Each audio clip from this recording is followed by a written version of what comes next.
Alright, we appear to be live, but it usually takes a few seconds. We're up on Twitch.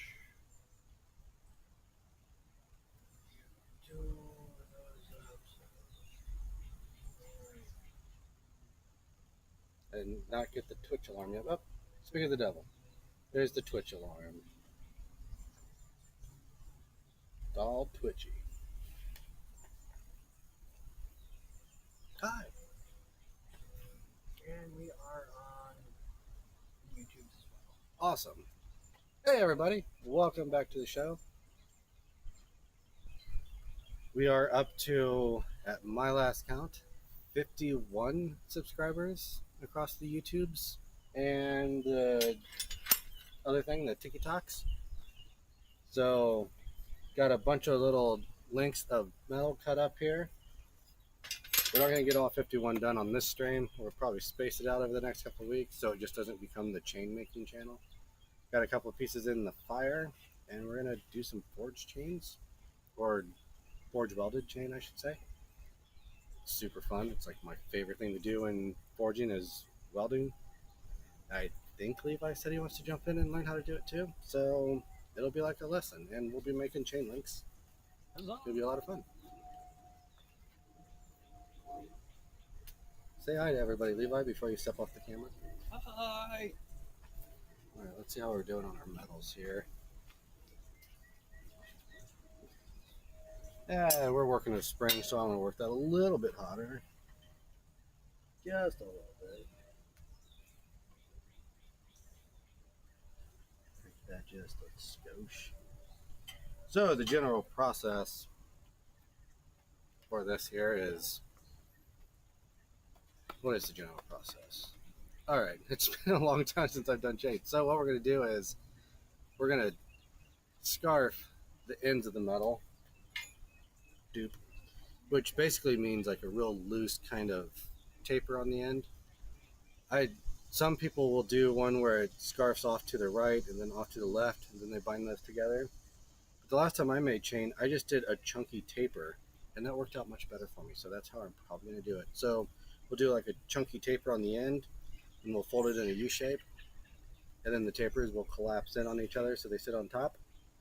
You're going to take the material down to about half the stock size of the material, and put them on top, get them hot, clean them up, hit it with the flux like we talked about a couple weeks ago, back in the fire, get it up to a welding temp, and then rapid light taps. We're not blasting the thing because you'll ruin your weld, so rapid light taps, and then just a couple taps, and then back into the heat. So that's the general process.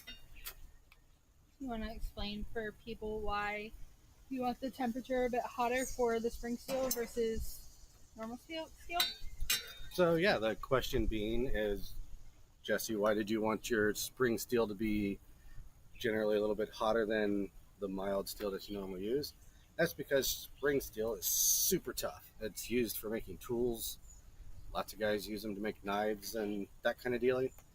And that metal does not want to move at a red temperature. You want to get that like a yellow, and she'll move real nice for you. So that's the general point of wanting more heat in that metal. So let's remember to switch our cameras tonight. So we're going to knock this square. So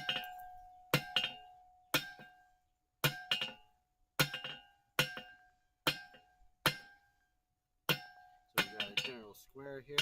We're going to bring it down to a nice little taper. Try to keep it contained and looking nice.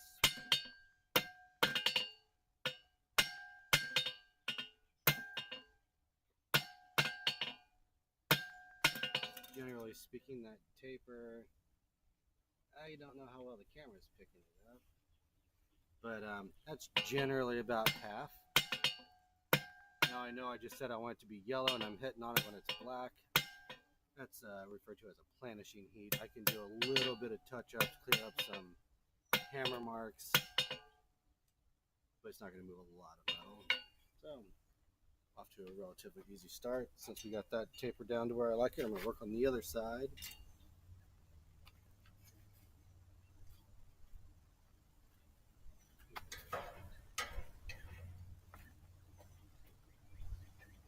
Levi ran off somewhere, so I'll get his started on. Yeah, I don't know where he ran off to.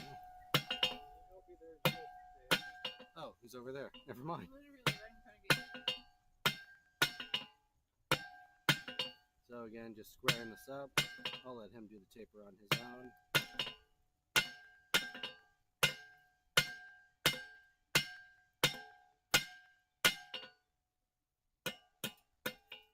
There we go. Bada-doop.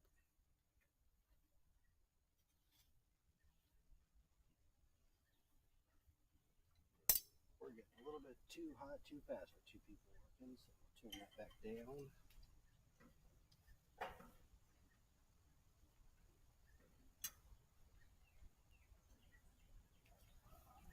So be mindful of where you're putting your taper because you want them to match up.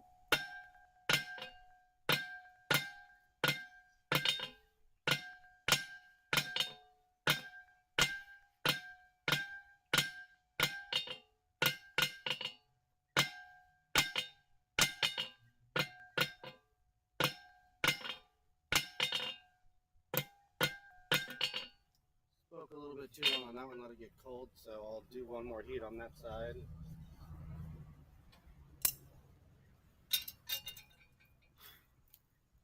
So Levi, if you did not hear, we're doing chunky tapers, not coming to a fine point. We're going to go down to about half the thickness of the material. Okay. Do we want to taper all 4 directions or just top and bottom? That's a very good question. Just top and bottom. And which one's which? You are on the left, sir.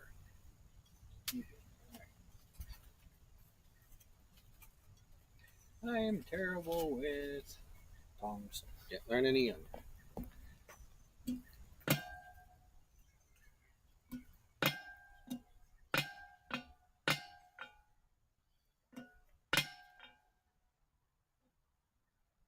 Sorry. You're good.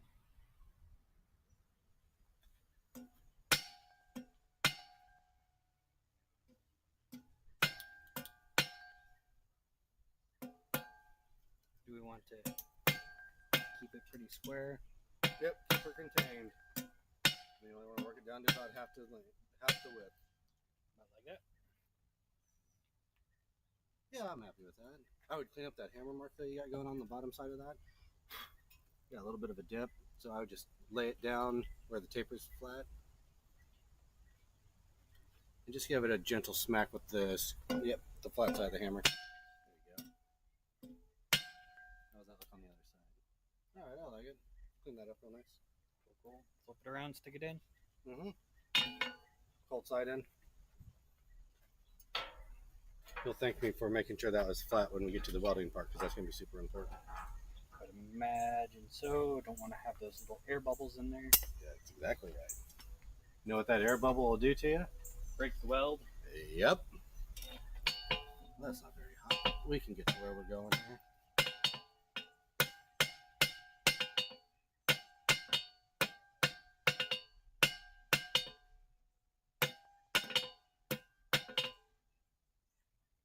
Yeah, I'm really happy with that.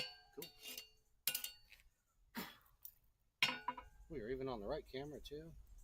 Heck yeah. Look at me go. Alright, so now that we got, let's go back to the other camera here. Da-da-da-da. So we got kind of a chunky taper going on there, about half the material on both sides. You can kind of see there, they're about the same.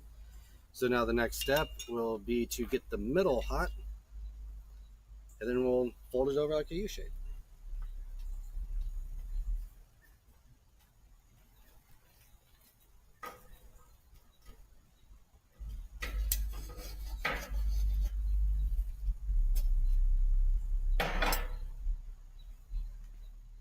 I'm guessing I'm probably not toasty yet. Nope.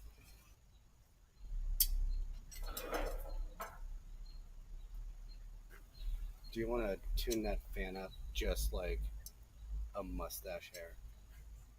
Just the slightest bit, because remember that goes like Counterclockwise or clockwise? counter. just the tiniest bit, because an inch is a mile on that thing. We got better places to set these. You can set them on the side of the handle if you like. I almost feel like we need to make something like a fireplace tool holder just to have to hold the tongs while we're out here.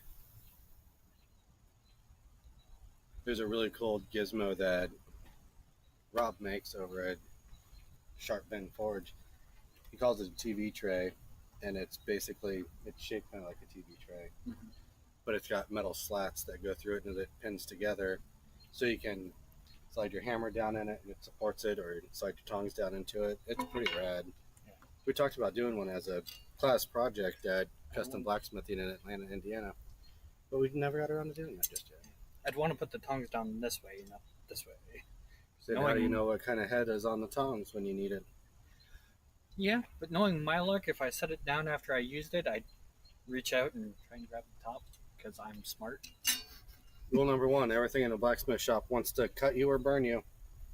Or both at the same time? Yeah, that happens too. Heck, I had a piece of scale fly off a piece of metal one time, and it embedded in my skin like a sliver, and it burned me from the inside and the outside. At least it didn't land on your shoe. Look at the tops of my shoes. Alright, so we're going to just fold it over the anvil here, over the horn. Now we'll see how close I got to actually getting it in half on the first try. Usually takes a couple tries, and that's perfectly fine. You can drop it on a glove on the bottom of our anvil too, that's really good.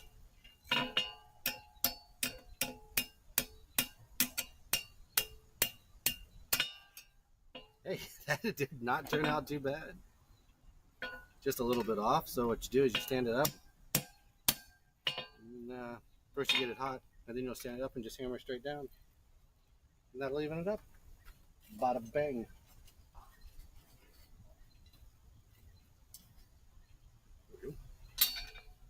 So yeah, everything in a blacksmith shop wants to cut you or burn you, or both. Or like smash your thumb, or fall on your toe.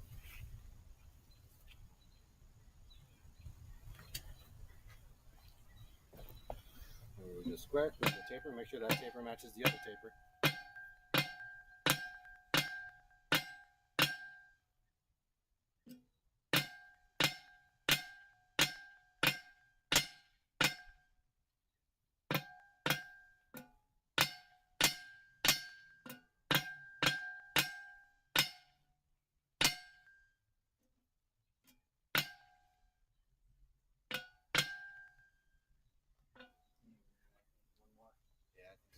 Not bad though. You almost had that in one heat. If I spent less time looking at it, probably would have gotten there. Well, that's part of the fun, is checking your work. So we're standing this up. I think I'm going to hold on to the other side. Sorry about wasting heat while you talk. And just hammer it. Oh, of course, it has to close on me, because somebody wasn't paying attention.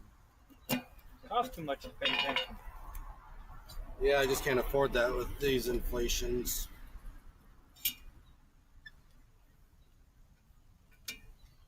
Well, that worked out nicely. Well,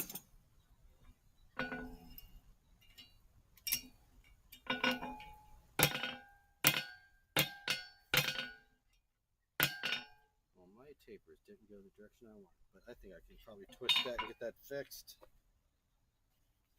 Somebody, namely me, was not paying attention before they started doing their bend, and I bent it the wrong way. But like I always say, I'm a blacksmith. I put that bend in there, I can move that bend. That was a little bit toasty. Yep. Ding.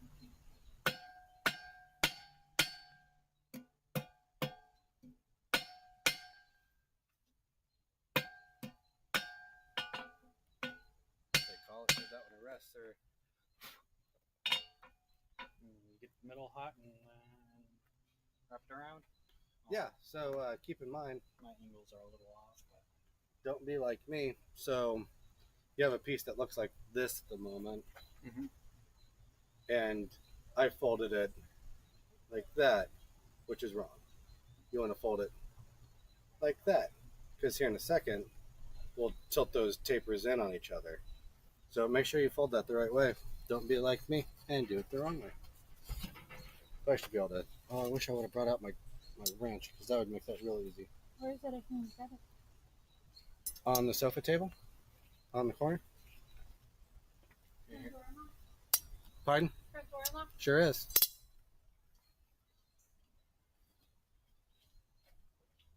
I'm going to pull that piece out of the fire for just a minute while she goes and grabs the wrench for me. Which is funny, because I had one of those wrenches in my hand. I said, I'm just forge welding. I don't need that today. And then, lo and behold, needed it. One of those might have to become a permanent tool in the toolbox. Probably be a good idea. It's just the toolbox gets so heavy. I gotta find like lighter hobbies. It's just so dang heavy. I pick up this bucket and the bottom starts to bow out and it starts to fall apart. I already broke my handle. So I cleaned it out real good the other day, but there's still a few things that I just can't not carry around because I never know if I'm gonna need them. We need to get those stackable toolboxes on the wheels. I don't want to be that guy.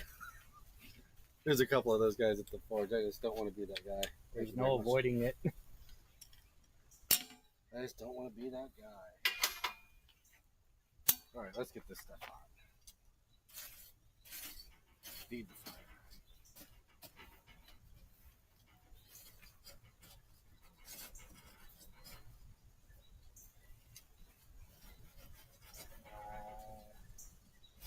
Where I need to be, or I'd give it just a few more moments, rather.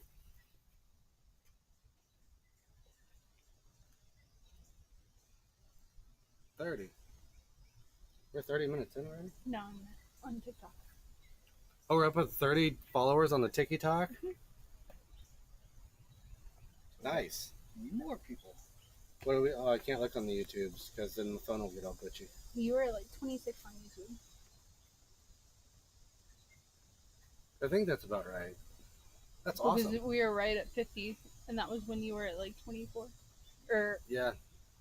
I hit How was it? 51 over the weekend. yeah, I think TikTok was at like 26.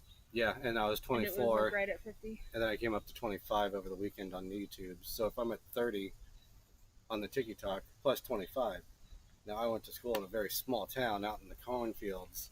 Literally, my school was by cornfields. My house was in between two cornfields. I'm pretty sure that 30 and 25 makes 55 if that's how numbers work.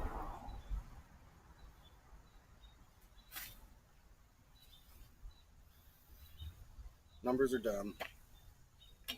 Don't recommend them.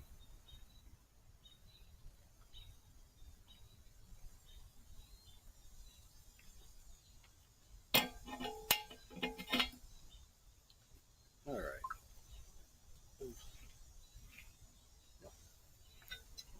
Can I do anything yet? Nope. Man, what the heck happened to our fire here? Did we get clogged up?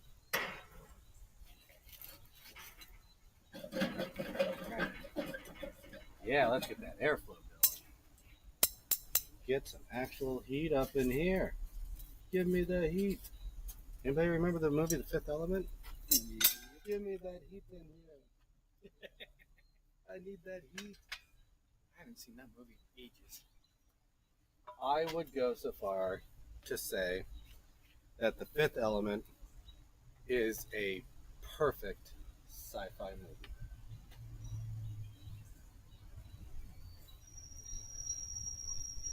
Reasoning being? It has literally everything that you would want in a sci-fi movie, and it's fun. Like, that's a big part of it. It doesn't take itself too seriously. On some versions, it's funny. There's a scene where the priest takes a trophy of some kind and he wangs Bruce Willis upside the dome with it, and Bruce Willis obviously falls. But in some versions, if you look a little closely, he goes and he looks for the landing pad that he's gonna fall on. Like, I just love stuff like that. I also love. I love that the antagonist, Emmanuel Zorg, and the protagonist, Corbin Dallas, never meet. Corbin Dallas steals Zorg's spaceship. And Corbin Dallas and Lilu and other parties, they exit a room and they get down to basically the end of the hallway and Zorg walks into that room. So he was just shy of meeting them, and then they steal his ship. It's so like not many movies where the bad guy and the good guy never meet. Yeah.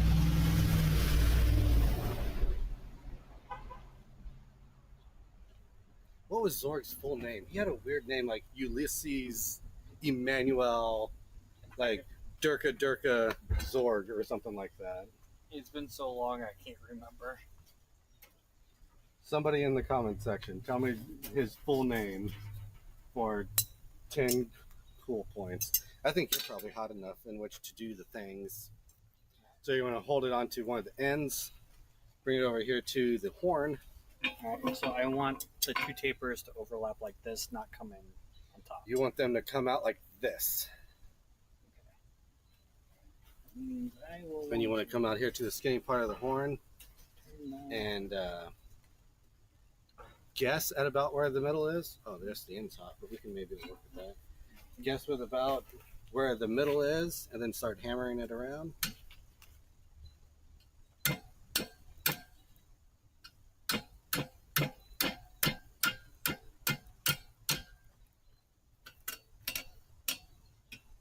Yeah, you're doing everything right, and when you get that basically facing you, stand it up like a staple. Oh, that's way off. So you're going to get all of this really hot, and then try to correct that with the disparity on how far forward you are. You're gonna have to open that up again. Yeah, I may straighten that back out and take another run at that.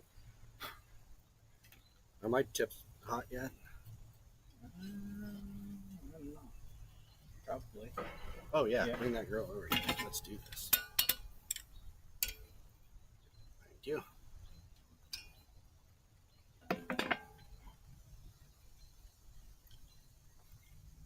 Let's take all the time in the world to work this wrench, Jesse. It's not like you need it hot. Yeah, heat's not important. So you can see there, I just straighten that out with the wrench. The other one is still a little foobar. And since I took my sweet time to correct that one, I gotta get it hot again.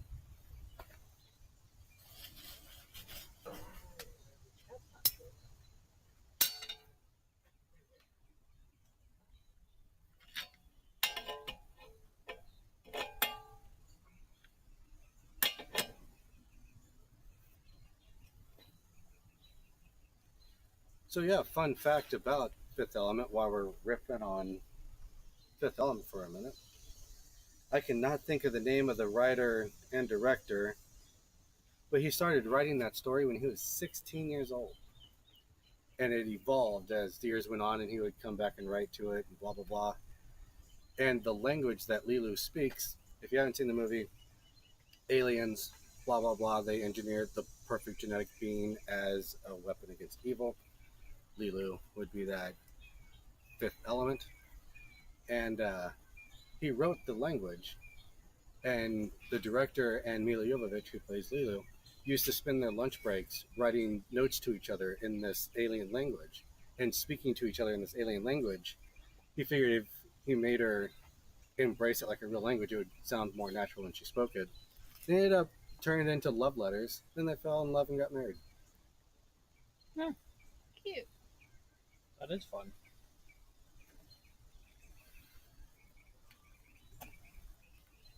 It's just an amazing movie. Perfect sci-fi movie. Would you say, Jesse, is it the best sci-fi movie? No, but it is perfect. This is not nearly hot enough, but I'm going to try anyways.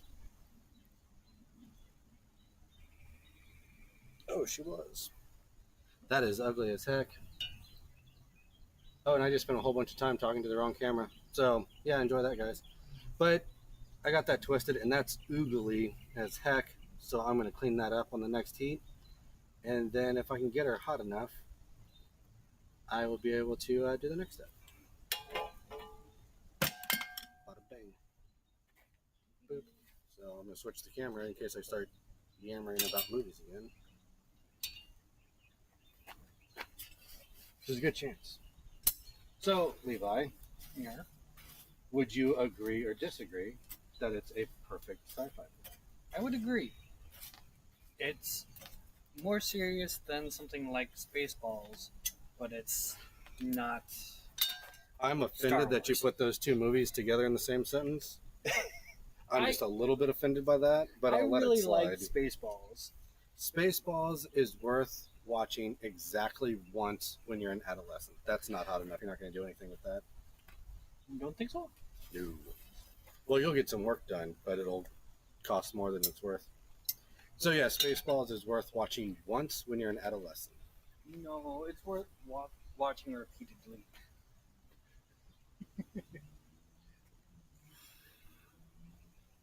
I disagree. You're That's free a- to be wrong. Well, see, the problem I have with that movie is it's very similar to Monty Python. Let's not talk about the TV show because everyone will hate me for my opinions on that. But if we talk about Monty Python movies, I feel like there's a lot of great bits, but altogether it's not that great. Holy Grail, for instance, incredibly quotable movie with some very funny gags and jokes and scenes in it.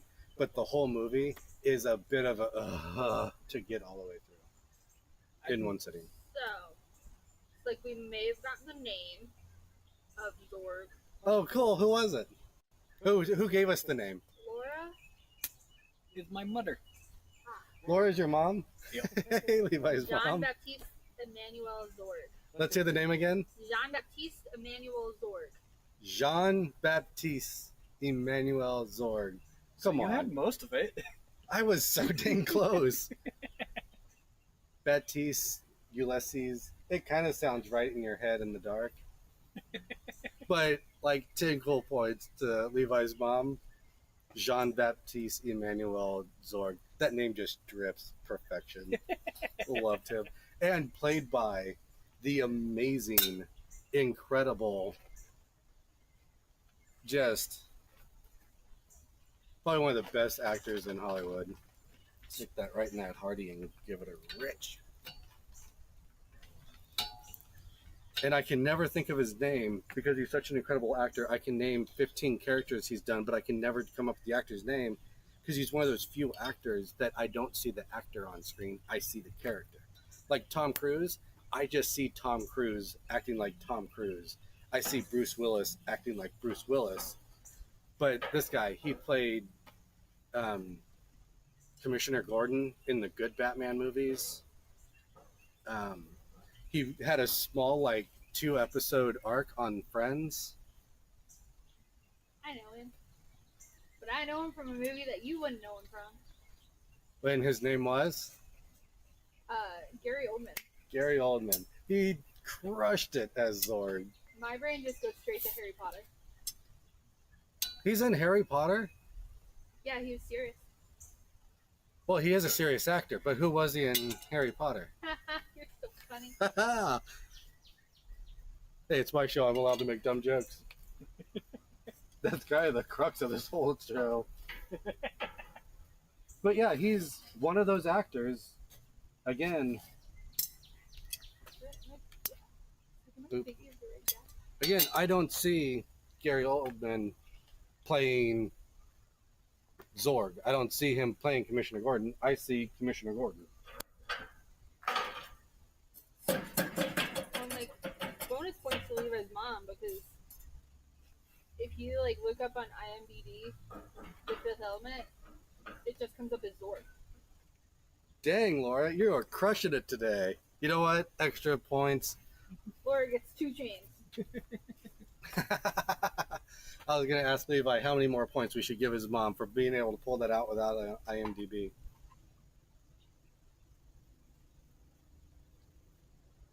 Plus, she's on the stream.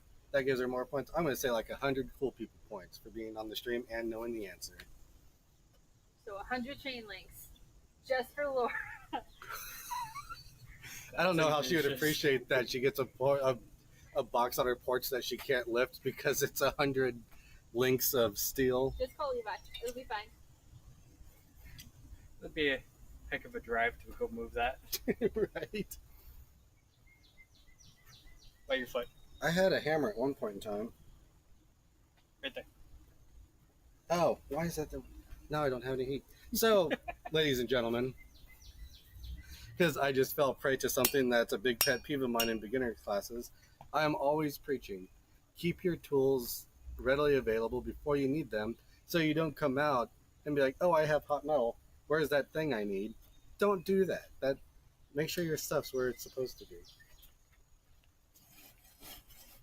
You were playing with the wrenches when I was trying to put the hammer back, so I told you I put the hammer down there. I did not hear you say that. I'm not saying you didn't say it. I'm just saying I didn't hear it. I mean, I am on your deaf side, so. Yes. That is a fact. I want that hotter. I want you to be able to get more work done than basic bend. Will you give the clinker breaker a jiggle? Like 180 all the way around? There you go. Cool. So, Levi, you're not allowed to say Spaceballs. But give me another example of a perfect sci-fi movie. It doesn't have to be the best Firefly. or your favorite. So you're going with Serenity as a perfect sci-fi movie. That's a good one. That one's probably perfect because of the ties to the TV show and bringing, I won't say closure to the series because it doesn't really give you closure to the series, but at least they were able to come up with something, and the budget that they did it with was, Jesse, pretty much crowdsourced. Jesse and I have had this conversation before. Was that Josh Whedon? Yes. So I read in an interview that he said if he thought that there is a snowball's chance, I'm paraphrasing here, but if there is a snowball's chance in hell that he would ever get, a season 2 Mm-hmm. or further, he would have never made the movie. He said he made choices for the movie thinking that was the swan song for the storyline. Yep. I've been through season 1 3 to 6 times. I've watched the movie once because I didn't like what the movie did. Like, there was some good story, and there was fun when they were running away from the Reavers or whatever the heck those things are called, and they're like on a train or a semi or something, and they're going through a town or something. That was all very exciting and fun, but I did not like the liberties they took with the characters. Well, the train was TV show, not movie. I could have swore there was like a chase scene in the movie. There Like is right a after what's his face died. Spoiler alert. Somebody died, and then they had to like run away. Yeah, but That wasn't it on a train or something like that? Yeah, you're conflating Train Job and the escape from. How did they Creatures. escape in the movie? What am I thinking? Was it like a Mad Max situation with like semi trucks or something like Are that? you talking about when they're running from Creatures setup, or when they're running away from the planet where all the shindig went down? Shindig doesn't mean anything to me. I think it was when the preacher died. They had to run away in a Yeah. Scooby-Doo manner. So they got back. Essentially, everything was coming to fruition. They strapped the AA gun from Preacher's setup to the nose of the ship, decked it all out because they were going to try and make it through Reaver territory to get to Miranda. And so the main bad guy didn't chase them through the Reaver territory. They went to Miranda, found all this stuff out, and then were trying to come back and realized big bad guy has giant fleet, so they made all the Reavers angry and then essentially ran the blockade. Okay, Christina Hendricks had a couple of episodes during the show when she was a nobody. Mm-hmm. All respect to Christina Hendricks, but you weren't that big during the show. I feel like, was Train Job, did that involve her husband? and like his fancy laser gun thingies. Was that an episode that? That was not Train Job, but that was the heist, I think. Okay, so yeah, I'm Yeah. just. See, it's been a long time since I've watched any of it. All of it kind of ran together I mean, that's part of what made that series great. because it just felt like all one long episode. Yep. I want that to be a little bit hotter before I start hitting it. And I may have that name wrong on that episode, but I think I'd like to see, and if memory serves right, this is where me and Brittany differed on our conversation. Ooh, there you go. You can do something like that.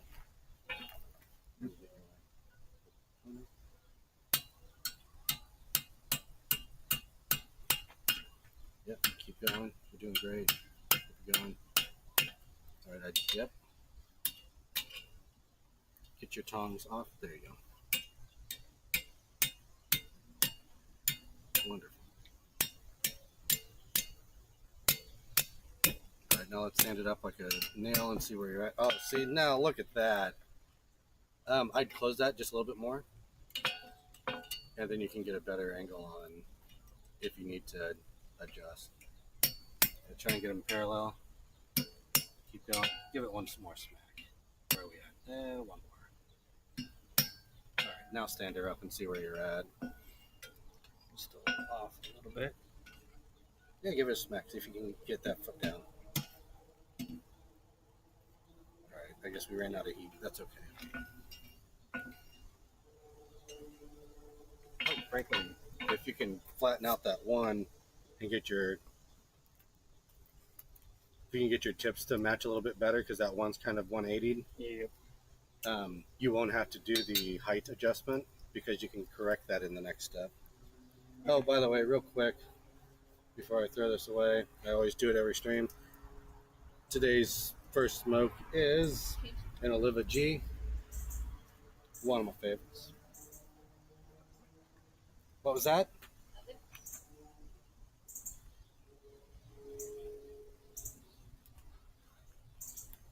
So, what I'd like to see in a Firefly situation, I would like to see some fresh faces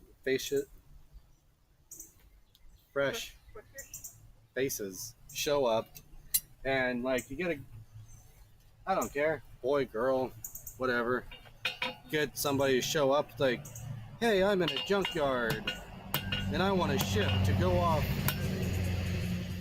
on adventures with, yada yada. Did I switch my camera? No, I didn't.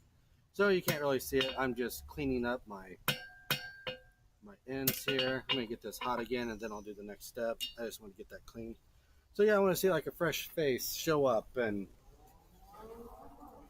find himself in a junkyard looking for a ship to go on adventures, blah blah blah blah blah. And then the old gristled guy, which maybe is Mel. Mal. That was close. What's his face? He's old and gristled and grumpy. And they wander around. No, I don't like that. No, that needs too much work. And he says, oh, I got this old thing back here.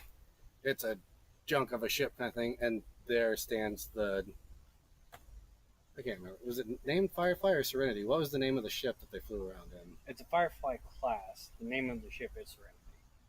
So I was right and wrong at the same time. Cool. So then it's that ship. And then they spend time talking about adventures, and then they could use what's-his-face telling about the adventures while they fix up the ship over 2 episodes.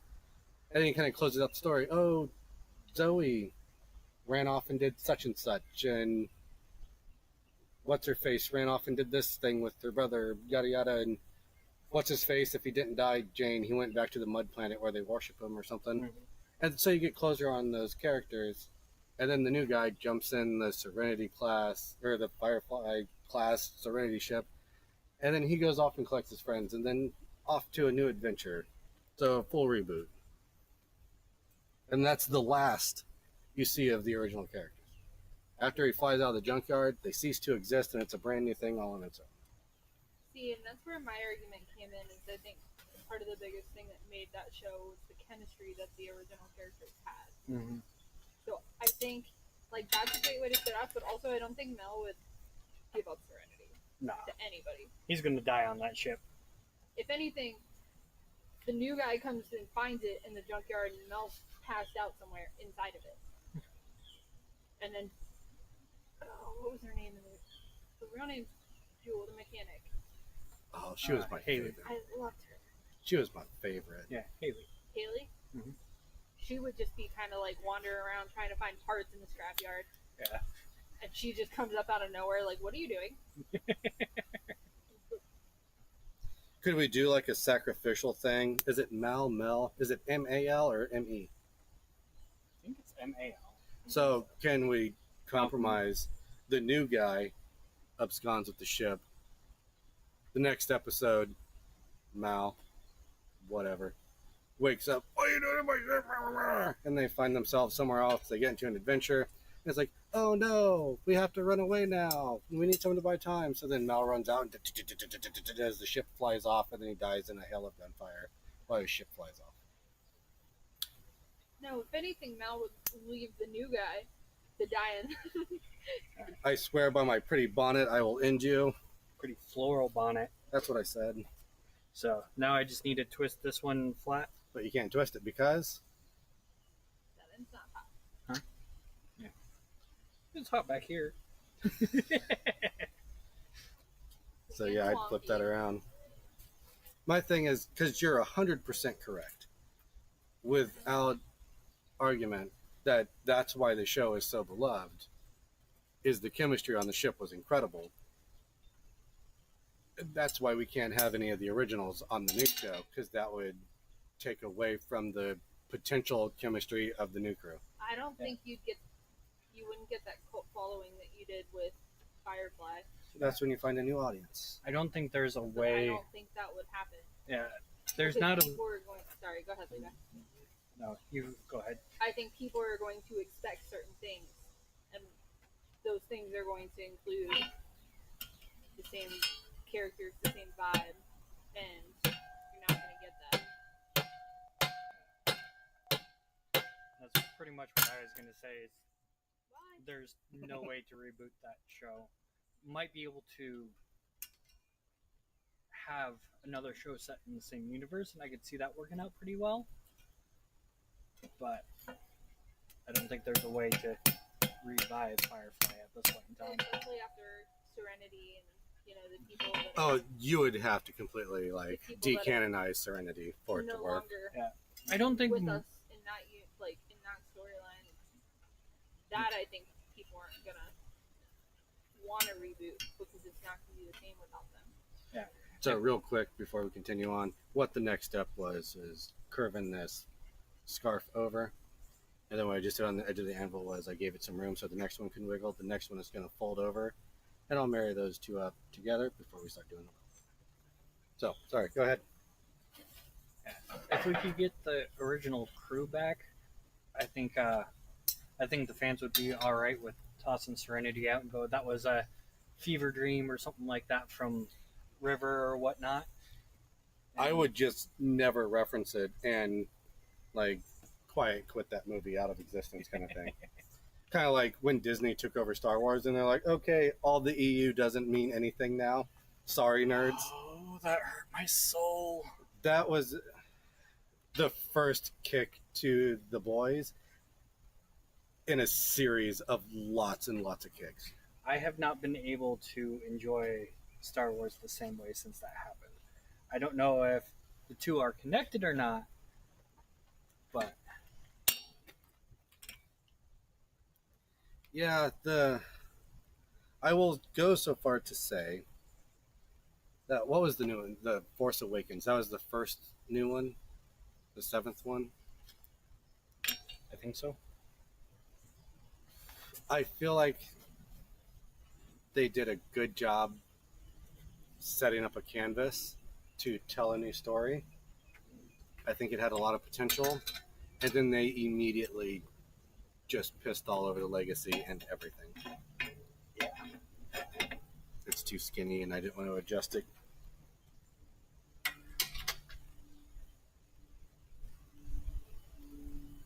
Because, like, Maz, or whatever her name was, it's like, how'd you get Luke Skywalker's saber? And she's like, oh, well, that's quite an interesting story. And then smash cut to something else, and then all these things happen, and they never come back to how did this junk trader, black market person get Luke's saber after it fell down a reactor shaft in Cloud City. Like, that's where he lost his hand, right? Was in Cloud City? Yep. So it just fell to the planet that Cloud City is above? And what's going on with that planet? How'd they get it?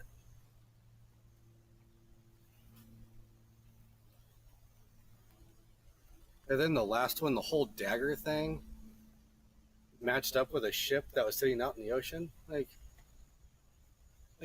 salt water is pretty terrible to metal, so it would tear up the ship, so it would never match the whole thing was just.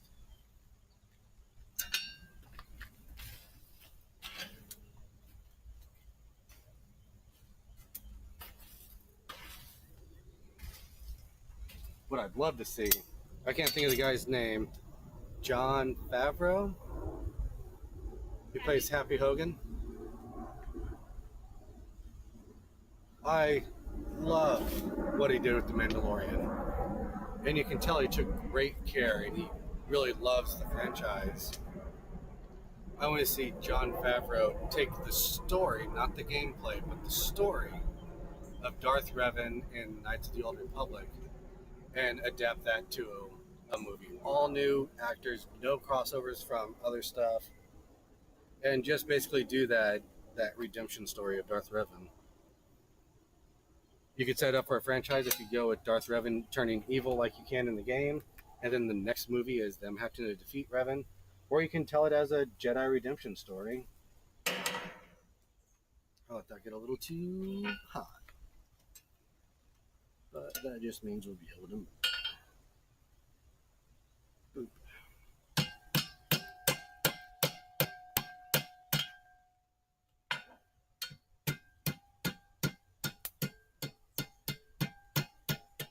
Yep. Hey, you stay still.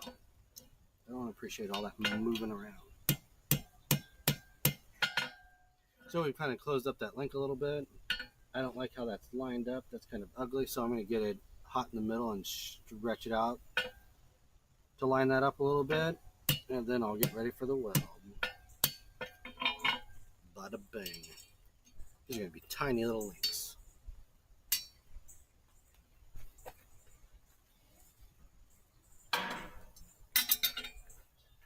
Where'd my piece go? Probably still over to the left under that clump of coal.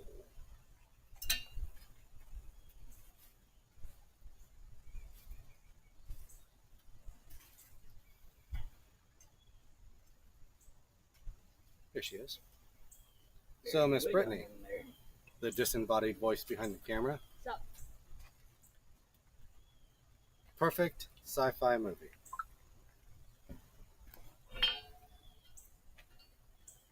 Oh, burnt off the tip. Womp womp. Well, you know what you gotta do now? I'm going to have to straighten that back out. Yes. Almost.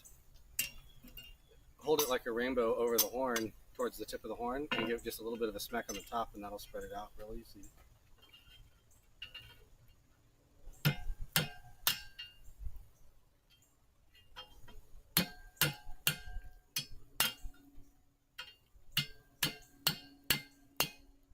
you go. That's plenty of room for you to square that off and re-tip it once you get it re-hot. So, perfect sci-fi movie. I'm With- gonna go. Sorry. With how much this one's burnt up, should we just set this aside for something else? Because otherwise we're going to have issues trying to get that to weld. That's fine. Just set it there on the bucket. Here's another piece. I would grab the straightest one so you don't have to straighten it out. Don't dig in the fire. You can get down there lower, just don't be vertical. I will show you what I mean. If you grab all that guy and You want to be down like on the shelf, you know what I mean? But you don't want to be In the nosedive. pot. Yeah. Oh, did my piece disappear? No, it's right there. A little bit to the right. Oh, I see. I'm not even in the fire.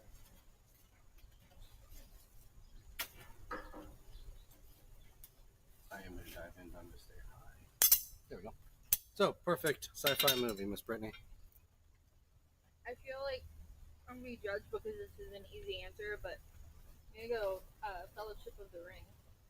That's fantasy. That's fantasy. Close enough. Nope, that's not Same sci-fi. thing. Kick your laptop because you disagree with me. But I don't have an opinion on that then. I don't know. I haven't watched a ton of sci-fi movies, I guess. okay, so then let's pivot. Why is Fellowship of the Ring a perfect fantasy movie? Because it's got the camaraderie. It's got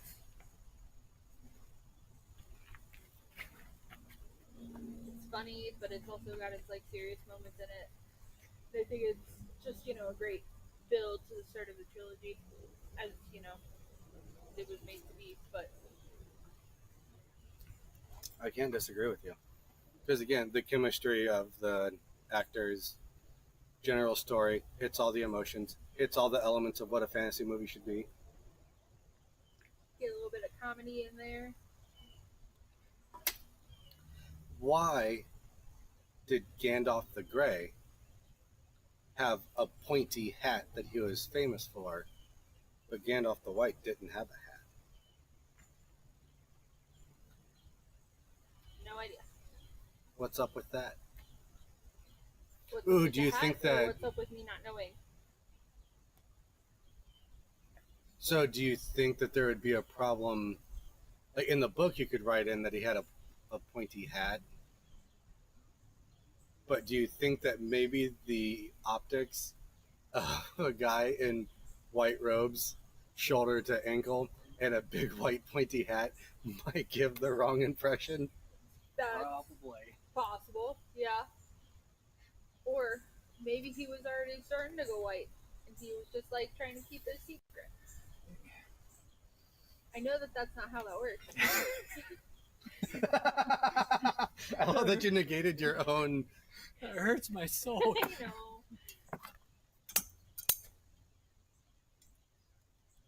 Ow. Hey, don't squeeze your finger in the tongs when you're trying to close them. That was me just trying to be funny. It's fine. So, one thing this line of questioning has made me realize is there are a lot of really great fantasy books and a lot of really great sci-fi books. But when you look at it from a film perspective, I feel like there are far more sci-fi films than fantasy films.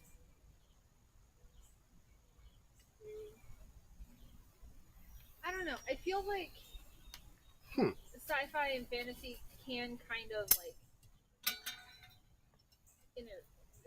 it's not fully interchangeable, but it's like kind of interchangeable. Yeah, I mean, sci-fi fantasy is kind of your whole fiction genre. Right. So if you look at it from a top-down from that perspective, fiction's fiction. Right. But at the same time, there are nuances, and in my experience, it's really hard for a fantasy author to write good sci-fi. I feel like most of that has to do with how See, I don't know, because there's lots of fantasy movies like Dragon Slayer, Dragonheart, Blood Rain. I guess that kind of counts. Maybe Van Helsing kind of counts as fantasy, yeah, even though that's more like a classic horror style. that would still be fantasy though. Yeah, so like Blood Rain, that's because those movies were terrible. Maybe, oh no, here's one that hits that blurred line. Would the good Hellboy movies be sci-fi or fantasy? I don't know because Because there's elements of both in there. I think that's hard. That's kind of like the Laura, where are you on this one? Help us out. Laura, right? Yeah, Laura. Yeah. Laura, help us out on this one. Hellboy, fantasy, science fiction, both? Yeah, where do comic book movies fall? Iron Man definitely sci-fi. That's an But the overall concept of superhero movies be fantasy I mean, maybe. ish. Yeah, Again, and like if you you're said, going more where's the line? DC, like with actual Superman, I could see that because it's technically another race. but he's But not magic though. Yeah, But I mean, also you still And have which is that. interesting because Superman is God and is invulnerable to everything but magic. So there's definitely elements of magic in DC. yeah. I feel like DC has more magical characters, but then the big glaring one for Marvel would be Doctor Strange. Right? He's got a whole band of magic characters. And Yeah, would you disagree that Thor is a magic character? And all of the Asgardians and all that, that's a magical side of Yeah. fantasy realm. that is definitely a fantasy realm. You're not hot enough to do anything with that. What are you It looked brighter in the coal. doing? I'm impatient. I think you're probably pretty close though. I know I'm pretty. And modest. Let's not forget that. Hey, I'm very proud about how modest I am. You know, Okay.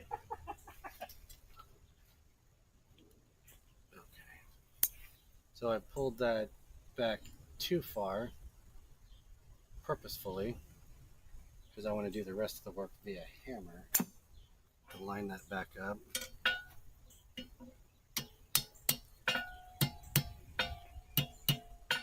So now I'm going to do a little bit of preliminary cleaning on that. Cleanliness will make or break a weld every time. So now I got some of that stuff out of there. I'm going to get this to a dull red heat because that'll be enough to clean it up, and then I'm going to flux it. And for this step, I'm going to knock Levi out of the fire because I'm kind of a princess when it comes to welding, because it only works for me about 40% of the time. Only for welding. Thanks, friends. oh, you could hear that. It's impressive. You guys are on my Goodyear side. So, welding is all about heat management. I know cleanliness, I just said, was super important, but heat management is super important. You want that white hot heat, but you don't want a lot of oxygen because that creates scale. That's why I prefer to do welding with a hand crank, because then you can really control that airflow. And I don't like other people digging in the fire and knocking coal dust and all that stuff into my piece that I'm trying to get up to the right welding temperature. Okay, good. I was on the right camera. So I'm going to bring that up to a red heat and clean it and flux it. Give me enough time to get ready. And I'm not happy with what the fire looks like at the moment, so I'm going to do a little bit of fire management. Got to make sure I have plenty of fuel down there, and I want to close off the top so I'm not losing heat off the top. We can create like an oven environment down in there.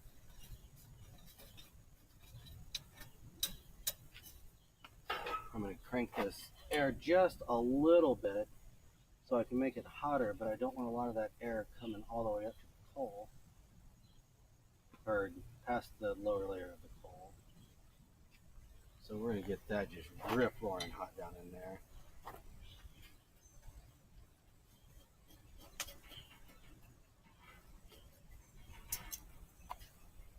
By the time I'm ready, that might be a forge welding fire. So, as I'm always preaching, I'm going to get everything I need prepped. Got some good old Iron Mountain flux.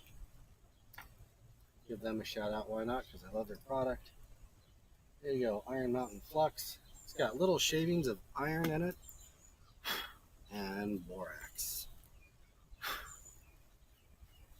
Now, contrary to popular belief that you will see on various TV shows that I won't mention the name of, but those guys forge weld all the time on this TV show when they're making knives.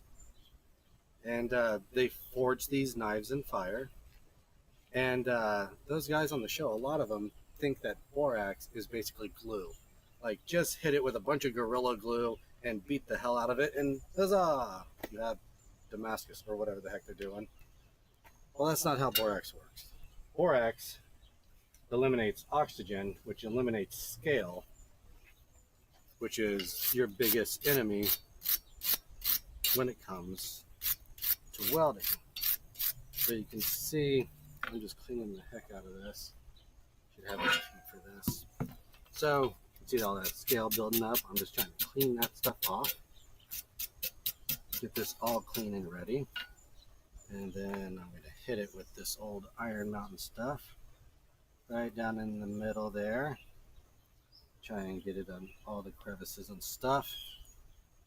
And then something that's nice to do is I'm going to take it over to the fire and hold it over the fire for a minute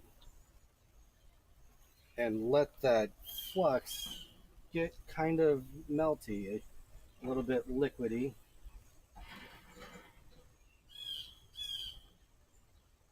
Before I dive down into the fire.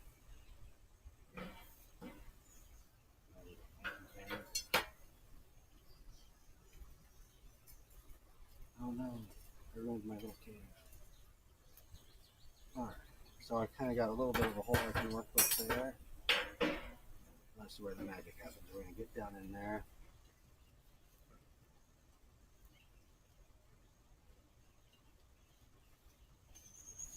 And just ruin everything while I'm at it. It'd be real nice if I could just reach in there and move all that stuff as I need. And get down in the white parts of the coal where I can still see it. Kinda. And we want both sides of that steel to heat up at about the same. So what I'm going to do is I'm going to let that get real good and hot. I'm going to flip it over 180. And then the bottom side will get really good and hot. And I'll flip it 180 again and get the other side hot. And I'll kind of keep working it back and forth until it gets to the right temperature. What you're looking for is to not melt your steel. If you look really, really closely, you can actually see little ripples form in the steel where it starts to liquefy on the outside. Another thing to keep in mind is when you look real close at the edge of the flame, is it'll start to turn green. And that's when you know you're in the neighborhood. You're not quite there yet, but you're definitely in the neighborhood. So you just have to keep a close eye on it. And because I would love for this to stick on the first try, I'm going to stop yammering for a minute and pay attention to my metal so it is ready. I'm going to ask Levi pay attention to my phone for me so when I come out of the fire, we'll switch the camera over. Keep in mind I'm going to be here for just a minute, so we're getting very close.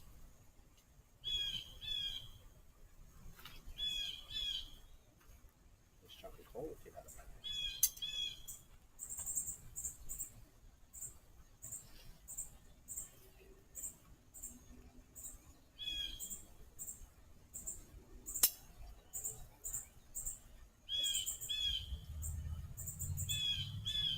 So you just have to watch it really close. My fire is starting to turn green just a little bit. The metal is moving just a tiny bit, so we're almost there. So we're very close. Very close. Levi, if you'll come over here really quick, I'd like you to take a look at this so you can see what I'm talking about. If you look right in there in that flat spot, you see like little bubbles forming. Mm-hmm. That's basically the flux burning. Yep. But if you look past that, you can see where the actual metal is starting to get a little bit liquidy. You can see all the green right there. Yep. So I'm going to flip this over one more time and let the other side bake. Oh, see that? That's like perfect right there. See that? How it's white and it's kind of blending in with the fire behind it? Yep. So basically when that completely blends in with the fire behind it, you are ready. Ready. We're very close. Very, very close. Alright, I'm starting to blister. I got green fire. It's starting to blend in with the colors behind it. I'm going to do one more flip and then we'll start welding. Oh yeah, that side's ready. Yep. The green didn't disappear this time. Yep, it stayed green the whole time there. Are you ready to hit the camera, Levi? Yep. Alright, go ahead. come out, and then quick little taps, quick little taps, quick little taps. I don't know if that's stuck, but we're going to go right back into the fire. Another important thing is once you have forge welded something, you can only hit it at forge welding temperature. If I let that go any further, or if I let that get down to red, it'll shear right off and break. So I want to make sure I stay at that forge welding temperature. Tappy, tappy, tappy. That was not hot enough, so we're going back in.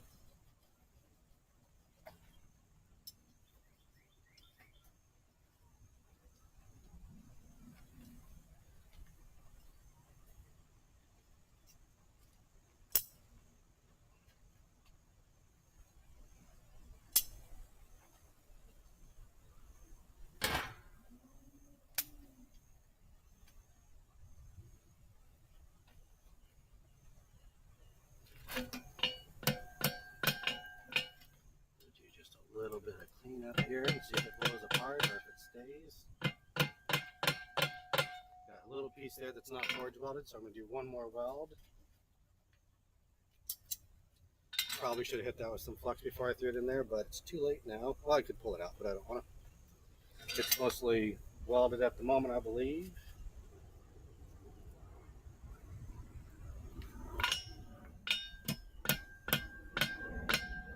Why not? Let's do this one more time. It doesn't hurt anything. Just to clean up those tips a little bit.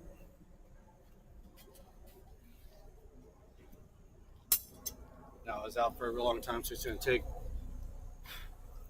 a little bit longer for it to heat up, and that is okay. It'll take just a minute.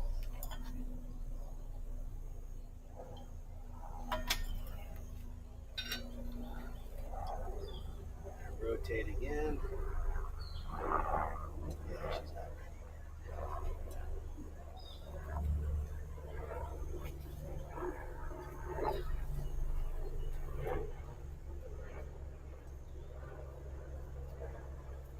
Now I can't see the piece because I just put some coal on top of it, so it'll kind of capture some of that heat. So I'm kind of flying blind at the moment, so I'm going to wait for it to turn green. I'll rotate it, let it turn green again, and then come out. Can you give me a heads up when you're coming out? Yeah, absolutely.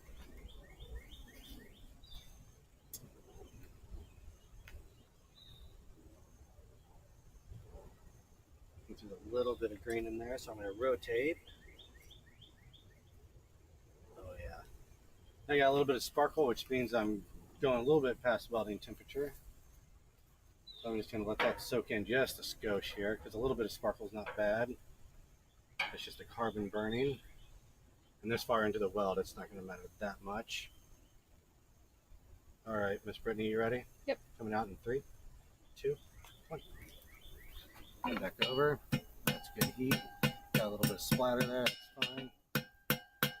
It's not the most beautiful weld I've ever done, but you can see that it's all the same color throughout there without that scale bits. Just throw it down in the mud because that's fine. So it's basically cooling down at about the same temperature. I got kind of an ugly weld right there, but she's welded. That is one forge welded link.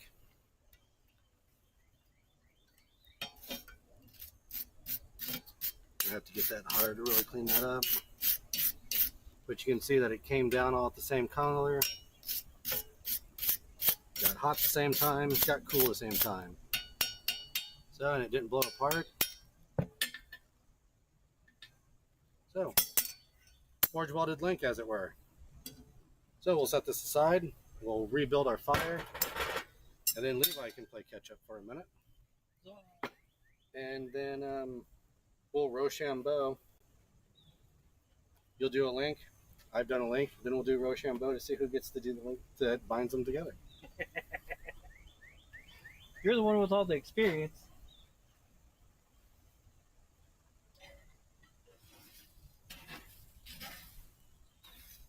All right, I don't know which one's your piece. Do you want to come over and take over?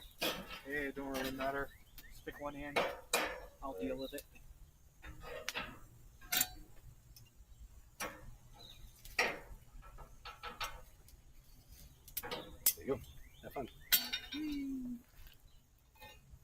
So that's a forge weld. Hooray!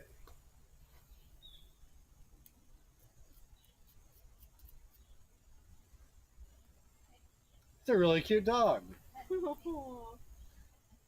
He's so happy. That's so pretty. Oh, wrong camera. So I guess you guys didn't get to see the really cute dog. Sorry, guys.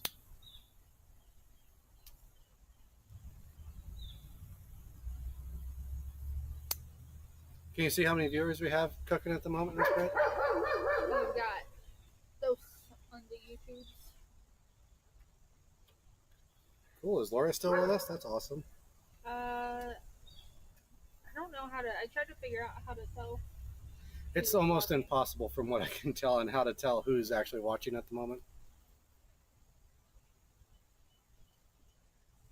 But we had a Ace Pace. That's my brother. Gotcha. We had Rob. Rob Foster? Q. Rob what? Q. I don't know who that is. That's awesome. Welcome, Rob. Said some kind of anvil yoga. And I said all the anvil yoga. I like that. That's funny. Anvil yoga. Yeah, I'll take that. That's funny. Points to Rob. Thanks for joining us, Rob. Wait. Spell that last name? Houghh. Oh, Huff. Rob Huff. Rob Huff is he's an amazing blacksmith over at Sharp Bend Forge. He also does a live stream. I'm pretty sure he does it on Wednesday nights, most Wednesdays. So definitely check him out. Streams to Facebook and YouTube and maybe Twitch. So Rob Huff and or Sharp Bend Forge, whichever his channel is. Sorry, Rob, for pronouncing your name wrong. Brittany says sorry for getting your name wrong. I don't know how to read. Rob Huff is the gentleman that's going to walk you through making a hammer. Nice. Hi, Rob. I apologize in advance.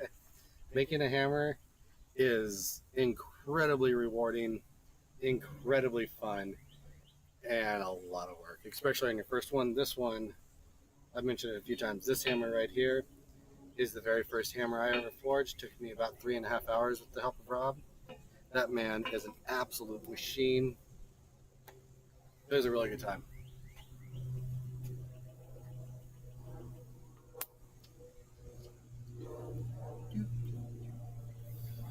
This fire is pretty to look at. One more time. So the least fire is pretty to look at. It very much so is. This so much prefer coal fire over gas. Solely based on the acoustics too. That's helpful, yeah. One thing I love about coal fires is you can isolate the heat. If you just want the very tip hot, then just put the very tip in. You have a gas forge, it's harder to do that with. Not saying it can't be done, just more difficult. Is that rake sitting on top of the fire?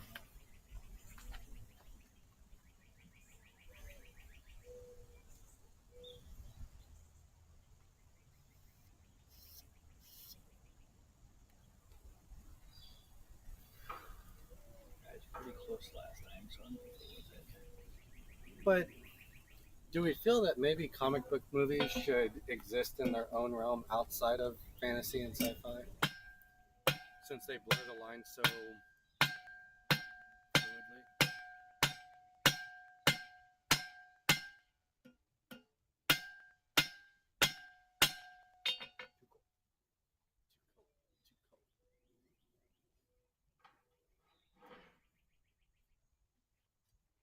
I wish that DC would figure out how to do live action movies as well as they have already figured out how to do with their animated movies. Their animated movies are incredible. Just for some reason, live action, it falls apart so easily for them. Yeah. And for the love of all the deities that anybody would ever have love for, can we please, please, please keep Joel Schumacher away from everything? Just everything. No more comic book movies for Joel Schumacher. And let's just go so far to say as we should politely give him a hug and a hearty handshake and ask him to retire. Like, take your millions of dollars, go live on a farm tending goats like Anthony Hopkins. Is that the right actor I'm thinking of? I have no idea. Who was the Hello Clarice? Yeah. Joel Schumacher should do what he did. Go find a goat farm and live out your life there. But don't do exactly that, because that's weird. Really don't do that. Which isn't how he did it in the movie. That's my spin on it.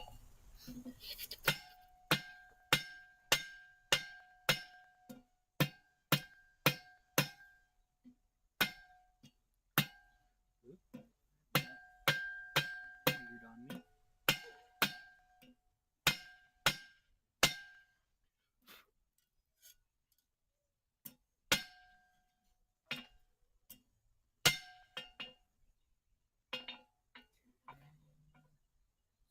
Yeah. And for anyone younger than me, or even younger than my esteemed colleagues here that don't know who Joel Schumacher is, Google bat nipples.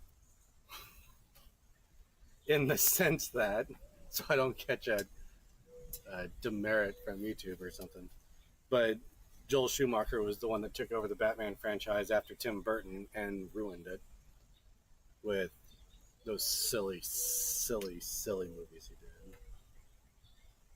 Which I'll give him the credit that out of the garbage that he produced, he did create an incredible opportunity for Jim Carrey to absolutely chew the scenery as the Riddler, which was awesome.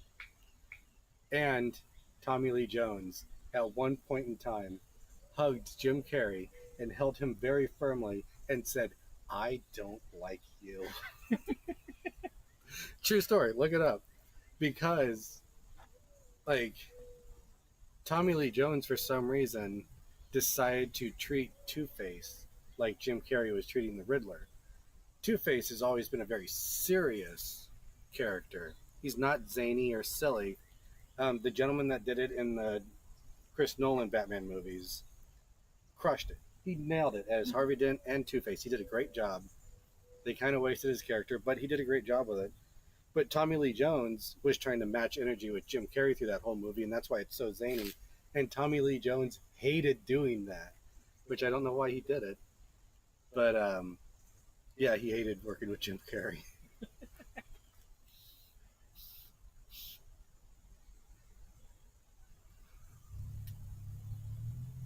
Which brings us to another actors acting like other actors. Me and Brittany were just discussing this the other day. The movie Face Off. An incredible, I'm going to call it a sci-fi movie. I don't think I've ever seen it. What are you guys doing to me? Neither one of you have seen it. Added to our list of movies because I don't think I've seen it either. We're going to have to do like a movie night or something. But Nicolas Cage, in my favorite role he's ever done, and John Travolta in what may be my favorite John Travolta role. Nicolas Cage is a bad guy. Mm-hmm. John Travolta is like super cop, like super straight-laced, by the book. And he's a little unhinged. Like, he threatens to shoot a guy in the eyeball. Like, he got a little bit too bad cop there. But very stuffy, stick up the old Yahoo. And Nick Cage is kind of just a crazy killer kind of guy.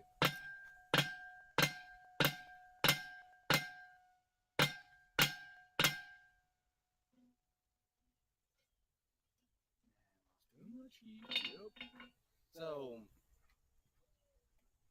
in a fight, Nicolas Cage's character, Castor Troy is the name of the character, gets knocked unconscious, but there's a bomb somewhere. Nobody knows where. So, the obvious thing you do is you take John Archer, who is John Travolta's character, and you take Nicolas Cage's character, and you literally, with lasers, cut their faces off. And So you put Nicolas Cage's face on John Travolta's body, and and that's how it was supposed to go. And then they do a bunch of other plastic surgery and stuff to make John Travolta's character look like Nicolas Cage, so he can infiltrate the gang and figure out where the bomb is, and things go wildly out of control. But when they were shooting it, Nick Cage shot his stuff 1st. Mm-hmm. And when John Travolta came in to start shooting his stuff, he's like, show me what Nick was doing so I know how we're playing this character. And he watched it and he goes, oh, so that's what we're doing then. All right. And then it just turns into John Travolta doing an impression of Nicolas Cage and Nicolas Cage doing an impression of John Travolta. And it gets wild. It's an incredibly fun. It's directed by the incredible John Woo. And it has all of the hallmarks of a good John Woo movie. You got slow motion doves.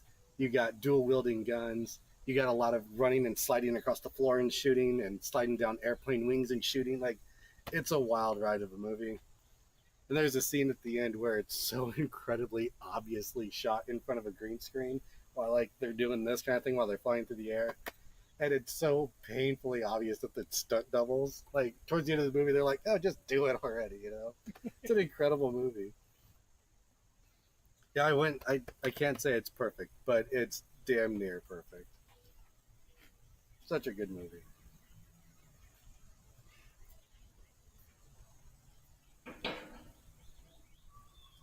Yeah. That was from the summer where Nick Cage owned the box office because he had Con Air that year, I believe, which is another incredible Nick Cage movie.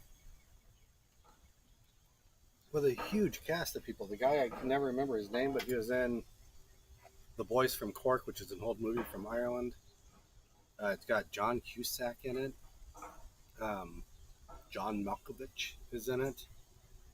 That Hispanic gentleman that always dies, he played Machete in one thing. I can't think of his name. We were literally just talking about him the other day too. Yeah, what was that guy's name? I don't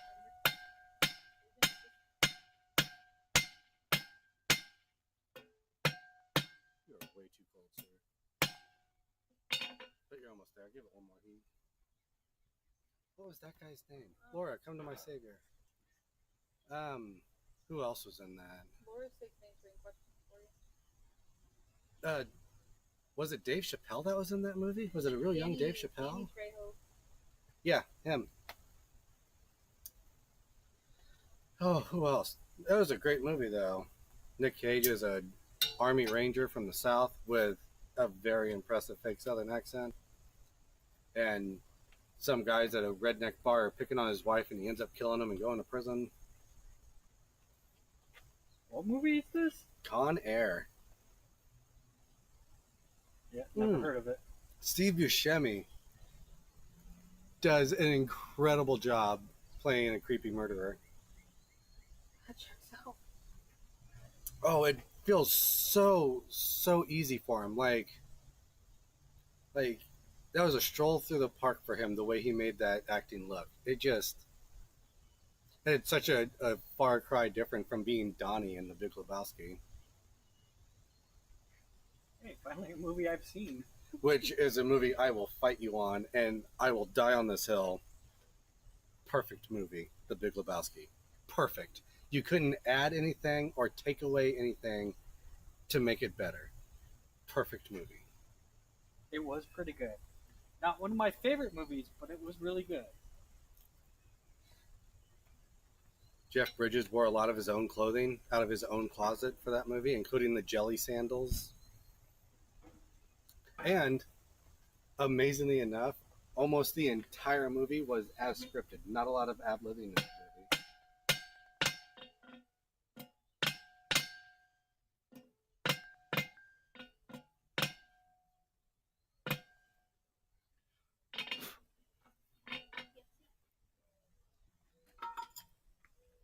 Levi, do you need anything? Beverage would be appreciated. Do you want another Pepsi? Please and thank you. But yeah, so in The Big Lebowski, everything was scripted, dang near, including every man, dude, and F-bomb. One of the only things that was ad-libbed, like say in the movie, is when the dude calls The Big Lebowski a human paraquat, Like Jeff Bridges just threw that out there, and they thought it was so dang funny they kept it in. Which I'm not even sure paraquat is the right word. I think he mispronounced a word. I don't know. Somebody with a better vocabulary check me on that one.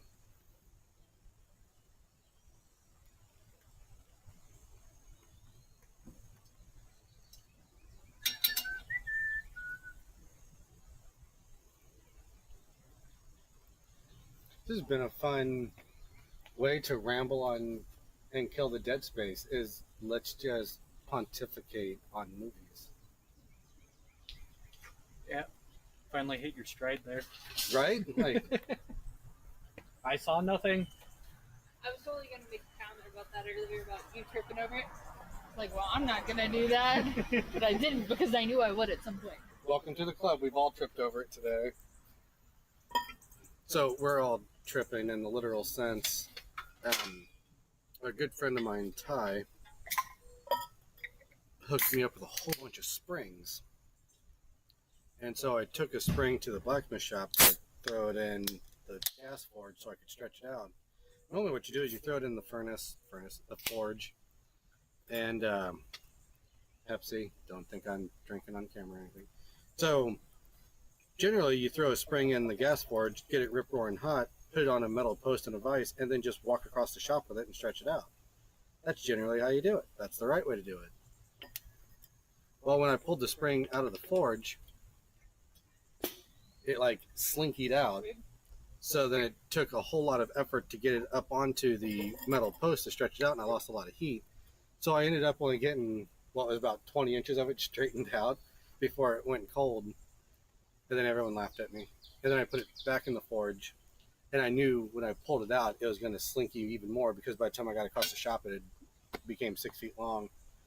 So I had one of the smiths in the shop, when I pulled it out of the forge, grabbed it with one end, and we just basically played tug of war to stretch it out. So it's got a lot of loops and dips in it. And so it's laying in the driveway right now, and all three of us have tripped over it so far tonight, at least once. I'll probably trip over it again in a minute.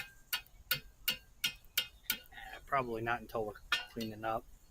Yeah, I'm sure I'm going to trip over it then.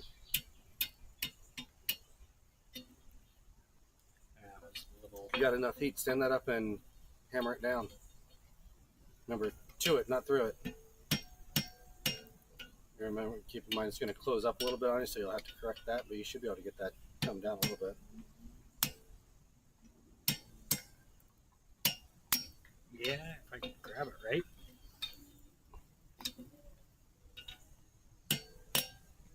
Get her hot. We'll move it. It'll bend easier. Don't like tongs, they're hard. Tongs are a pain in the butt. I prefer to do forging without it, but sometimes you can't. Yeah, well, somebody keeps on burning a hole in their glove. Well, things are hot. So let's open the discussion a little bit. Uh-oh. The Big Lebowski is a perfect movie. What's another perfect movie? Couldn't add or subtract anything to make it better. Princess Bride. Hard pass. I like. Hated that movie. Given your sense of humor, I'm not shocked, but I love The Princess Bride. That's the inconceivable Yeah. guy, right? I'm God, not left-handed either. I hate that actor so much because I hate his voice. I'm sure he's a nice guy, but every time I hear that voice, I just want to punch him in the throat.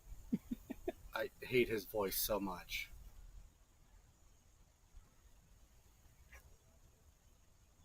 I just remember watching that movie, and as we were watching it, I kept turning to my friend saying, "Why are we watching this?" Because it's movie night, and we were drinking lots of apple juice.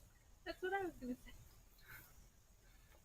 Like, made out of, well, it was cactus juice, more closely correct. And cactus juice with plenty of salt on the rim.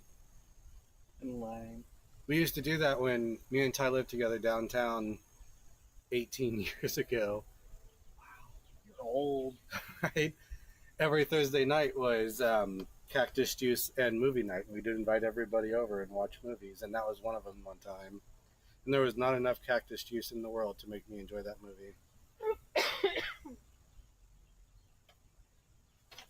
Okay, so in light of how the conversation's been going, I know nothing about that movie for obvious reasons.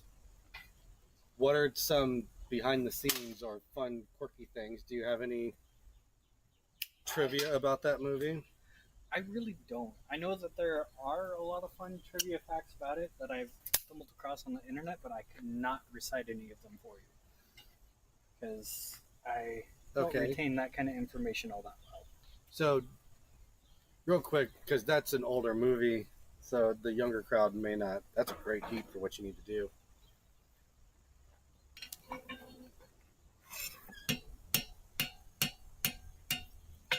No, keep going. Stop for a second. Fight me.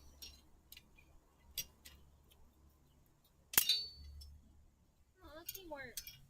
So I'd call that flat enough, like even enough, but I don't like that loop there. So I would grab it by its spine, flip it upside down. Well, hang on to it with the spine off the anvil. Now, basically just is that more on the same plane now? I can't tell from where I'm standing. A little bit. I was thinking I was going to hold off on doing that until I twisted that one. Let's get those tips hot, and then we'll twist her. And I have a song stuck in my head. So, since that's an older movie, and there may be some younger viewers that don't know what that movie is, I believe it's one of the only movies I can name that has Andre the Giant and Andre the Giant? Andre the Giant. It's got the inconceivable guy. I don't know his name, nor do I care to know it. Who else was in that movie? Mandy Patinkin. One more time. Mandy Patinkin. Mandy Patinkin. Would that be the princess? No. My name is Inigo Montoya. Oh, the guy with the long curly black hair. Prepare to die. So, what's the premise of the movie? Premise of the movie is guy falls in love with gal. Gal's father doesn't think guy's good enough. Chips him off. Tells gal hubby is dead. She's pregnant, however, so she gets hitched to Richie Rich, and he's the big bad of the story. And after sailing the seas for several years, the love interest comes back as quite the savvy buccaneer, so to speak. And original premise is to kidnap her, but then it turns into a big reveal. I'm long lost, blah, blah, blah, blah. Basically a parody of The Count of Monte Cristo, which is another perfect movie. Wait, that's the Dread Pirate Roberts, right? Yeah. Where it's like a pirate uses the same name for different pirates use the same name over generations, which is kind of a premise of one of the Joker origin stories about the Red Hood. So there's some trivia there, I guess. Similar premises. So what makes that movie perfect? It kind of like we were talking about with Fifth Element. It doesn't take itself too seriously. There are some serious parts, but there's fun. There's good chemistry between the actors, and it tells a big story in a fun way, kind of sort of speaking. I really enjoyed reading The Count of Monte Cristo. I enjoyed the books, so seeing it in a fun, lighthearted way was very entertaining for me. And it may be the time frame that I initially saw it, so it's more a nostalgia factor than anything else, but I still think it's pretty darn good. All right. Brittany, perfect movie.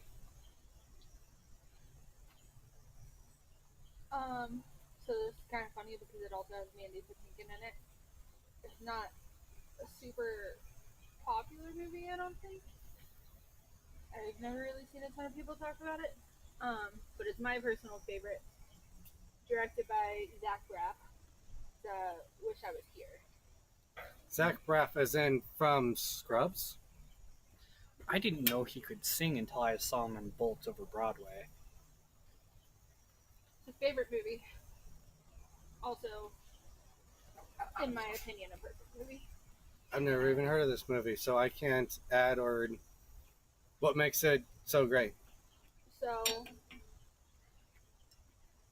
kind of along the same lines, it's a serious movie, but it's got enough like heartwarming portions to it and funny portions to it that it balances itself really well. Again, it has Kate Hudson. It's got Joey King. Zach Braff is Naturally. main character, and Donald Faison is also has like a small. Is that the Also black Scrubs. gentleman from Scrubs? Yeah, I can't remember his name. Turk in the movie, or in the show. He's got a small cameo part in it, but the premise of it is these two young kids, very Jewish family on one side, and they're going to this super fancy private Jewish school, and they're not making enough money, and Zach Braff's dad in the movie, who's played by Mandy Patinkin, diagnosed with cancer, and he can't continue to pay for these kids to be in school. So Zach Braff's character is like, fine, I'm just gonna homeschool the kids. And his version of homeschooling the kids is basically like taking them on like little trips, and it's a hard movie to describe. As you describe it, it kind of sounds familiar. I think I've heard of this before. I may have talked to you about it before. That may be why that sounds absolute vaguely familiar. favorite movie. But yeah, it's got some funny parts. Won't ruin it for mostly you because I'm definitely gonna make you watch it at some point. Fair. It's got some funny parts. There are definitely parts where it's gonna pull at your heartstrings and make you cry, or it always makes me cry, and I've seen it like 20 times. That checks out. I mean, it's not hard to do for me, but still. But yeah, I love anything that Zach Braff directs. Did you ever see? I think the movie is called Garden State. It's Zach With Braff and Natalie Portman. One of my favorite bits from that movie. It was an enjoyable movie. I really enjoyed it. One of my favorite bits from that movie was, hey, if we're ever someplace we don't want to be, we need a signal to get out. And so they're at that weirdo's house where he was launching the arrow up, and Natalie Portman's like Is that ripping her. when, like, he's in a mobile home above this like abyss? Something like that. Yeah. Like they're out in a grassy knoll, and he keeps launching arrows, and they're like, and Natalie Portman is like ripping her ear off, trying to signal, "Get me out of here." Yeah. Zach Braff actually just released another movie. I want to say it might have been last year. That had I don't remember the name of it,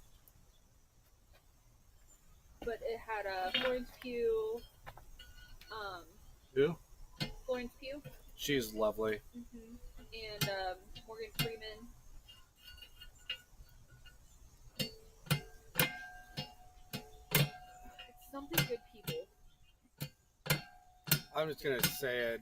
Florence Pugh stole the show in the Black Widow movie. I have yet to see that. Like, she's obviously a secondary character, like playing sidekick to not Natalie Portman, Scarlett Johansson. And I think that was like a passing of the torch movie, because we all know what happens in Endgame and all that stuff. I still haven't seen that. I feel like that was a movie of passing the torch to Florence Pugh, and we're going to see her a lot more in the MCU. But she really stole the show in that movie. She was just so damn charming and so earnestly naive as her character was. Sorry, like a bee is buzzing me or something.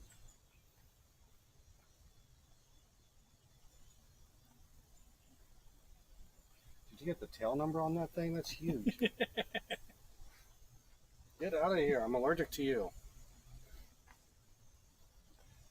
There's some beehives down the street that somebody put up for you. Go to there. So the Florence Pugh movie that was directed by Zach Braff, The Good Person, also really good movie. My favorite thing that I've seen him in was Bolts Over Broadway, because I got to see that front row, basically center. Well, not quite front row, but very close to the front. Yeah, that's good enough. Start working on the other one. Do you have enough clearance on that? Bring that over here real quick. It'll be, shit. It'll be He close. grabbed a hold of me. Yeah, so you're right in line. Mhm. So you want to grab it right there. If that thing lands on me again, I might have a full-on freak out. And then if you'll hold this end off the edge over here, yeah, it's going to be awkward. Holy crap. I'm allergic. I don't want to end up in the hospital. Okay, Yeah. do you have an EpiPen we need to be aware of? I'm not that allergic. Okay, we lost enough heat because I'm messing around with this bee. It won't leave me alone. I'm going Man, to I stand really over here wish for a your minute. camera Maybe angle it would've- won't follow me. It would have been swapped, because that would have been fun to watch. I'm going to stand over here for a minute. Maybe it'll leave me alone. He swapped it for that, though. So now you get to host the show, Levi, until that bee goes away. So yeah, no, bee stings for me are super unfun in the sense that I get these huge welts. And like the last time I got stung by a sweat bee on my thumb, and by the next day my hand looked like Mickey Mouse. Like it was so swollen and incredible. That tiny little puncture wound turned into a full-on like Grand Canyon fissure down the center of my thumb. Criminy. I don't want to live through that again. I don't blame you. So, Jesse, your perfect movie. Is he back? Is he gone? And So we already talked about The Big Lebowski is obviously a perfect movie. I forgot that that's how we got on this topic.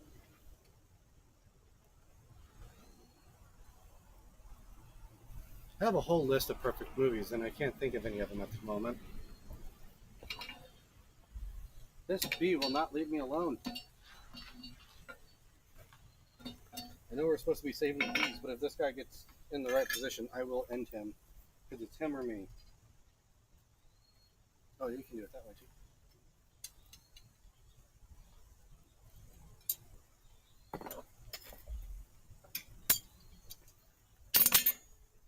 probably didn't transfer that much heat, but don't want to risk it.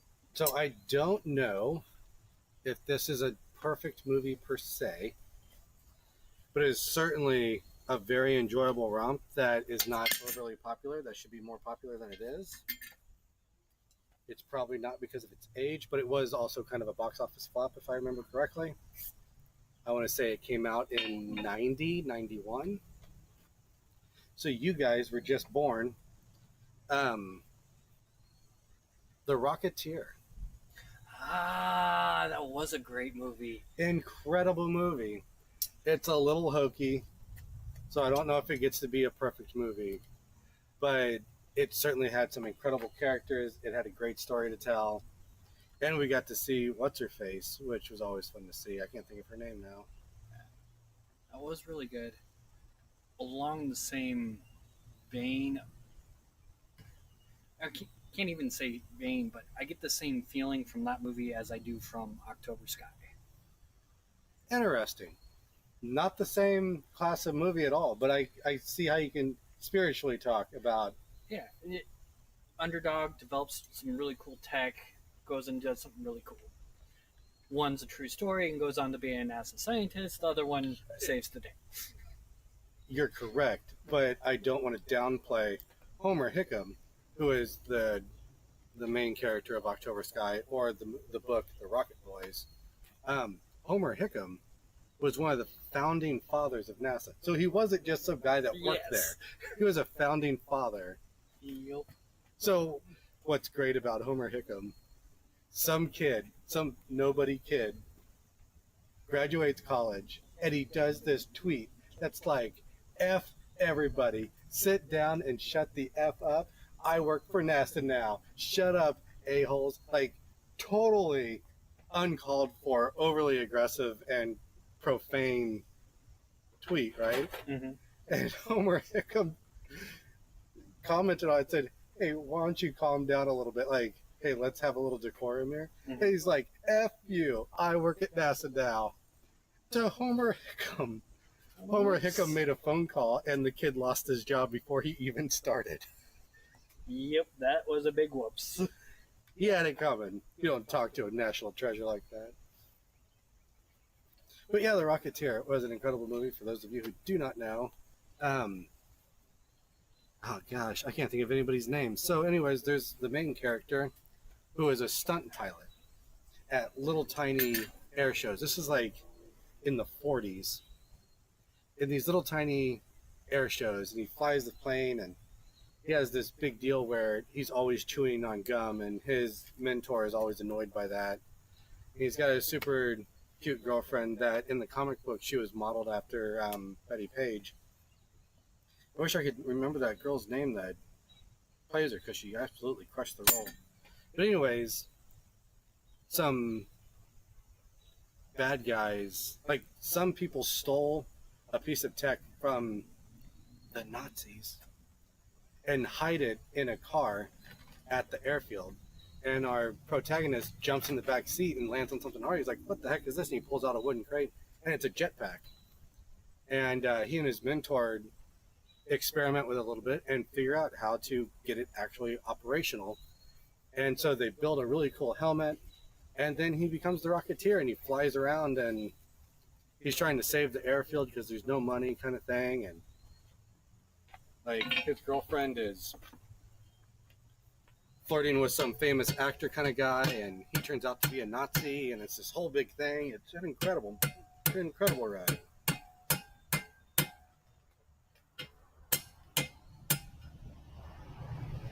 October Sky is about a young Homer Hickam and his friends. In the movie, you only get to meet 3 of his friends. In the book, he had like 5. They're live in a coal mining town, and Sputnik flies over, and Homer Hickam is like, oh my gosh, this is the coolest thing ever. And he starts experimenting with building model rockets, basically. He blows up his mom's fence. He enters a contest and comes to Indianapolis at like the World Technology Festival or something.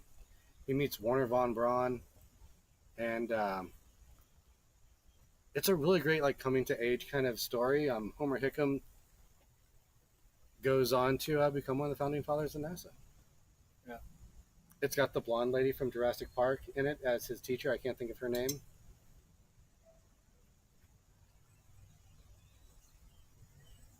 All incredible movies. Oh, perfect movie. Okay, I got 2 that, again, I will die on this hill. Fight me. So what, we're up to like 4 for him now? Something Yeah, like that. there's a lot of hills I'm willing to die on. I have a lot of opinions about movies. I have a lot of opinions about everything. I was going to say. Thank you I for figured I would get correcting that one yourself out before you we did. had to correct you. So, I think they're spiritually, like, shoulder to shoulder, like twin brothers kind of thing. Mhm. Incredible movies. You should watch one, take a potty break, get a snack, refill your drink, and then watch the other one. Watch them together. Number 1, My Cousin Vinny, Fight Me. And My Blue Heaven, again, Fight Me. I should have known that was coming. By I don't think I've far, ever seen the second one. there's not even a close second. The best Steve Martin has ever been in anything by miles is My Blue Heaven. Incredible. Like, Steve Martin's the funny man, and you have Rick Moranis, a great comedian, playing the straight man. Straight in the sense of a comedy duo. He's the straight-laced guy, sets up the joke, and then Steve Martin's the guy that tells the punchline. So, yeah. Steve Martin doesn't get any better. You don't want to do that over the horn, buddy. You're doing everything right, but you want to do it. No, that part over the horn. There you go. you done it standing proud on the anvil, you would have squashed your link. Okay, beautiful. So you got. And I think I need to heat it again. This one's Yeah. a little off. That one's on. Yeah, so correct that one as you said, and then we'll close it up and clean it, and we'll get you ready to weld. Woohoo! It'll be my first forge weld. But yeah, Steve Martin just absolutely crushes it. Premises of the movie. So, My Cousin Vinny, incredible.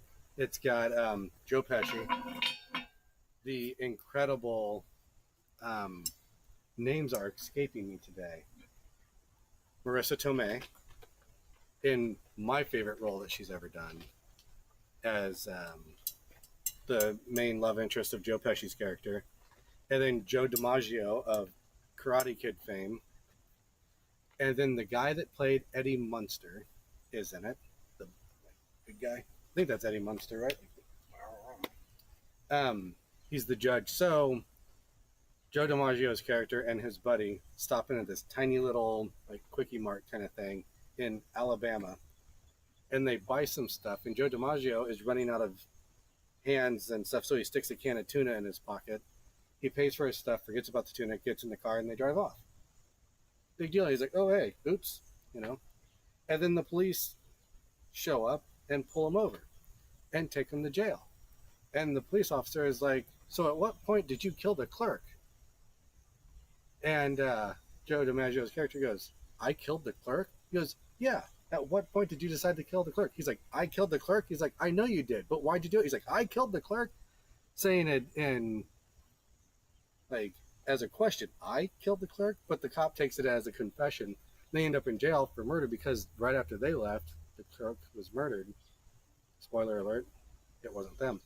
But they end up in jail. They need a lawyer, so they get their cousin Vinny from New York to come down, who it took him 5 times to pass the bar, and he works as a mechanic. And so it just turns into Joe Pesci's character trying to save him from jail. That in some law schools, that's required watching to be a lawyer. All right, cool. So lay that down real quick and clean the heck out of it. But you're going to have to be real quick.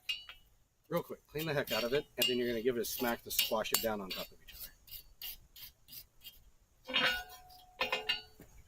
Okay. Flip her over real quick. I can't see what I'm doing. There we go. Let's get that hot again, and I want to close that up a little bit more. Yeah. Before we go further. Close, but no cigar. We almost got there. We'll blame me for talking. So yeah, it's an incredible movie. Just so full of so many great bit parts and stuff. And then My Blue Heaven, Steve Martin's character is a mobster from New York. He sees stuff go down, so he ends up in the witness protection program. They send him out to like nondescript town in the Midwest. And Rick Moranis is his FBI agent, supposed to keep him safe. And Steve Martin's character does vaguely criminal things while he's in there, and he's constantly causing problems.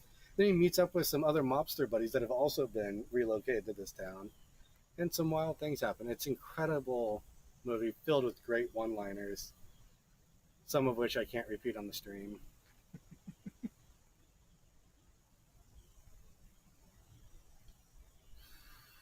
He steals a car, and the local cop, she's like, "You stole this car." He's like, "No. The father so and so let me borrow it." And she's like, "The preacher of the town let you borrow his car?" He's like, "Yeah." She's like, "There is 9 cases of alcohol in the trunk." He goes, "People drink too much." Is that closed up? Cool. Give it another brushy brush. Get this. Yeah, clean up what you got to.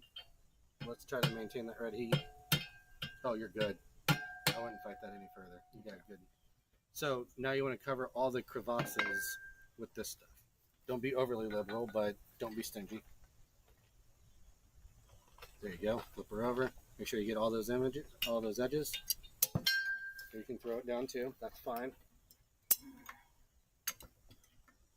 Setting something on fire. Yeah, it's okay. These things happen. So yeah, make sure we get all that. So now what you're going to want to do is Yeah, you got it. So hold that over the fire, like in the flamey part, and let some of that flux melt some. I don't know if you guys can see that real well.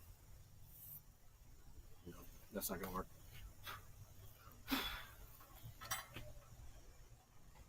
Roasting marshmallows. Do we have a fire pit for welding? Not quite, so we'll juice this stuff up real quick. I just turned it up, apparently. Not quite enough. It's okay. We're a very bright yellow, orange in there. We want to get that up to a white. You can see that it's starting to turn white in the middle. All right, so what you're going to want to do is grab it back by the back of your spine there. I'm just going to dive right in there. There you go. So just keep an eye on it.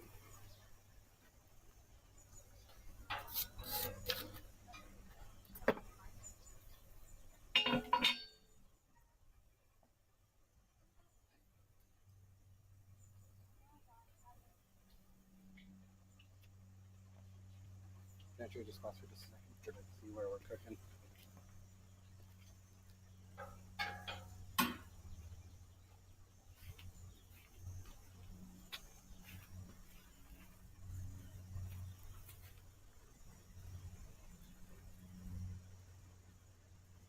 You might need that. Yes. All right, go ahead and 180 it, like a pancake. Grab it.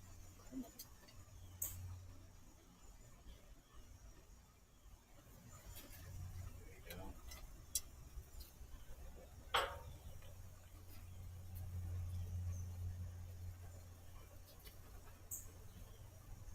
Now you can see it. I almost wish we had like a little fire brick hood we could drop down on top of it and just. Well, usually you build up a big old like bee's nest kind of thing, like beehive, and that captures all that heat. But we're low on coal, so we're just going to do it this way. All right, let's do another 180 like we just did. See all that green flame in there? Yep. All the sparkles. It'll be the sparkle. Bring it down in there, don't be shy. You're losing a lot of heat, buddy.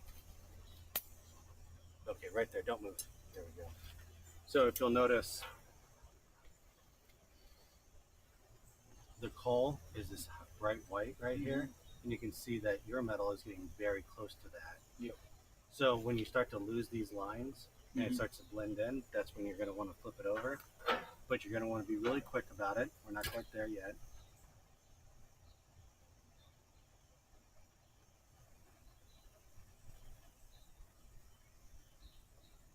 Okay, let's go ahead and real quick like a bunny, 180. And try and get it to land exactly where it's at right now.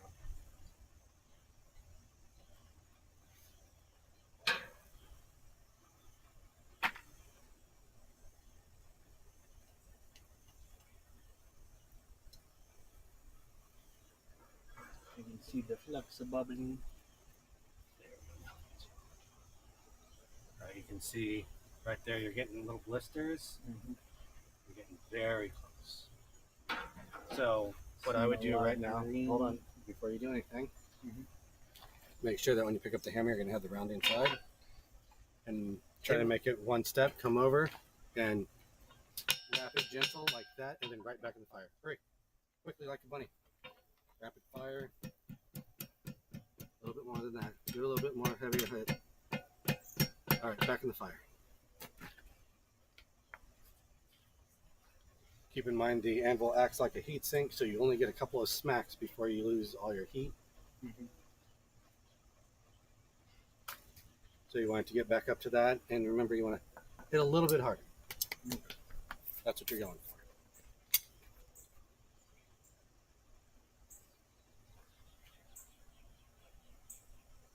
It takes a minute for my eyes to adjust from staring at the bright glowing to the anvil to back.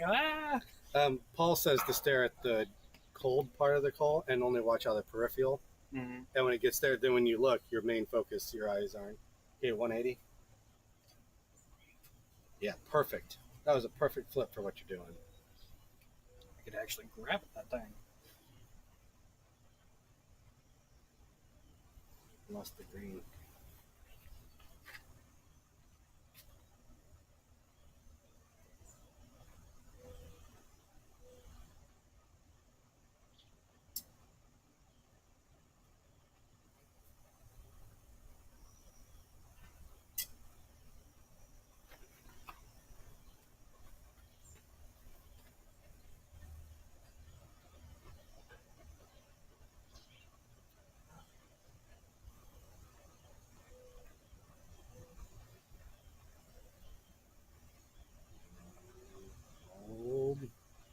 Hold.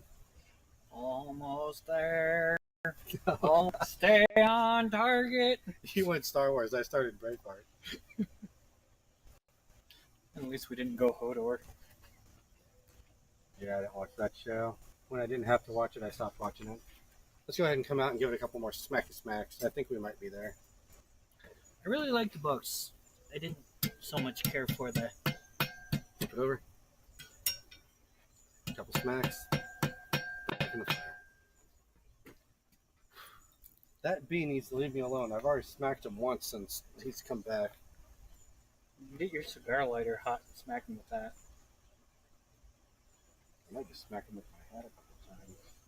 Then you just make him angry. Hopefully I can smack him to the ground and then put him out of his misery, or at least out of mine.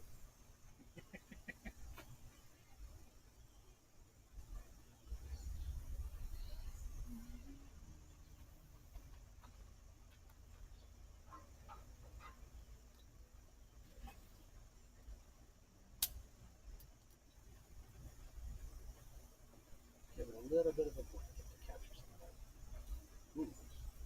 Ooh. Ooh. Feeling good about that. Come on out.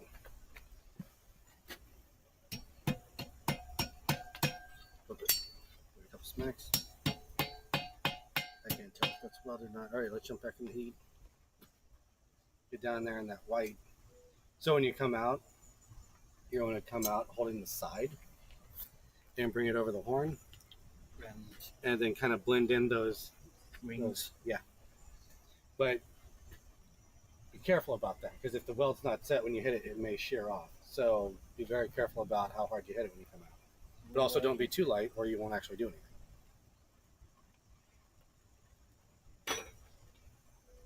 $180.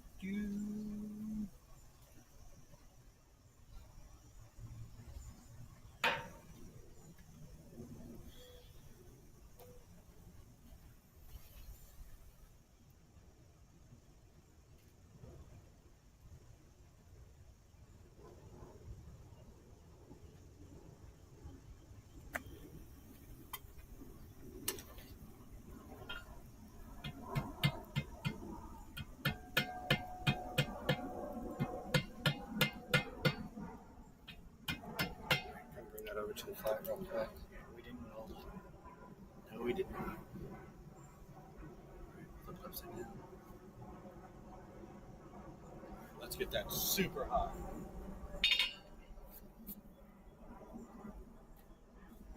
We did not get the weld to stick, but that's perfectly fine. You can just dive right in there.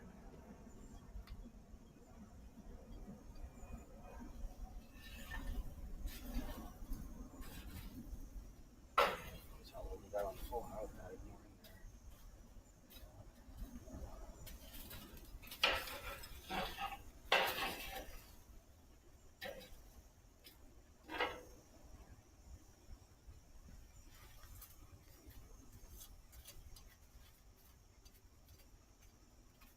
Where'd you go? There.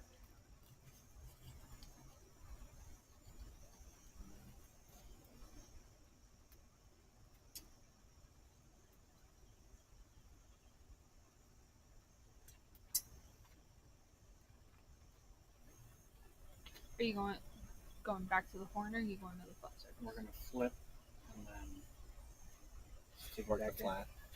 We gotta get that weld to stick. It did not stick. I'm seeing a little bit of green, so flip it.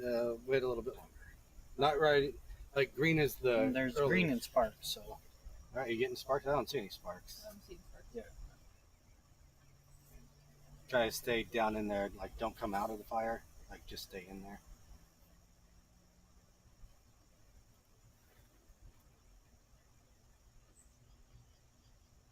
something you have to be mindful of. You only get a couple of tries at getting the weld to stick, or you will burn all the carbon out of it, and then it will never stick. So you only get a couple of tries before the piece is toast.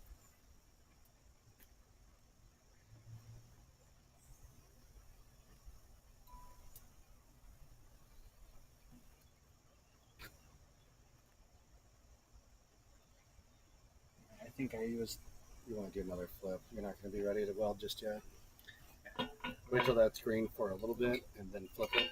And again, when you flip it, just hold it where it's at, and just roll it. Let the coal go where it goes. Don't come out and go back in. Just flip it where it is and let the coal fall where it falls. Okay. A little bit of green. Not green enough.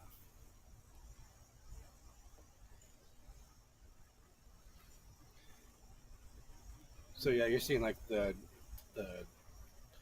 reddish orange like sparks come out. That's just coal burning. You want to watch for the white sparks to jump out. That's when you know you've gone too far. Is the white sparks. I wouldn't flip it just yet. What's the actual metal look like? I'm just watching the A flames. little bit of cherry on the back. All right, go ahead and do a 180 on that. But remember, try to stay in there.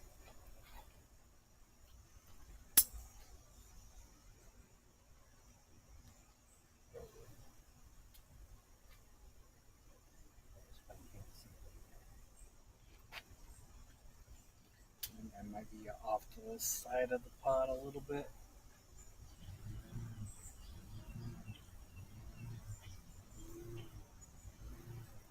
Definitely seeing more green.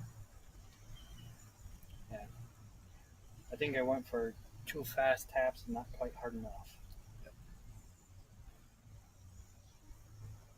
Let's let it go till you start to see a white spark, and then we'll pull it out and try again.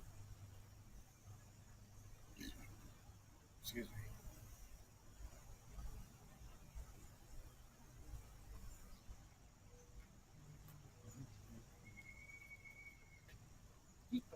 Yep. Yep.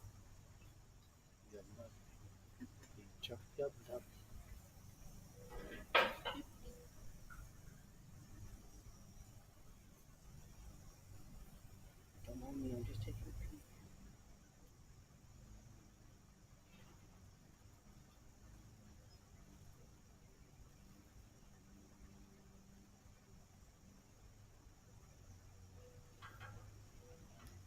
Try to stay in the exact plane that you're at, but 180.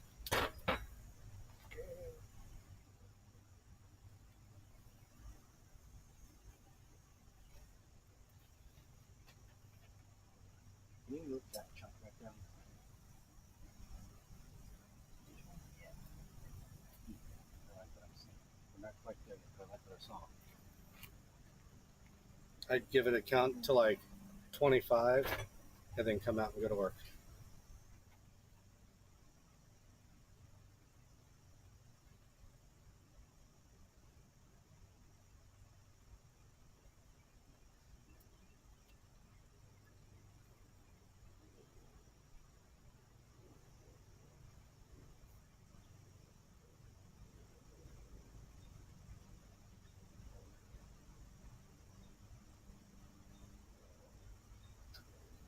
Ooh, yeah.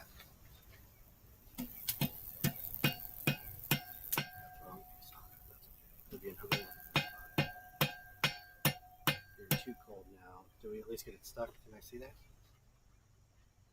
Let's see where we were.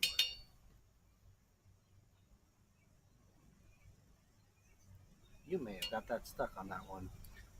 It Yeah, felt but- like I did, and it sounded different. So If I didn't hear it, but if you heard like a smacking a wet blanket, and did it feel kind of like smacking a wet blanket?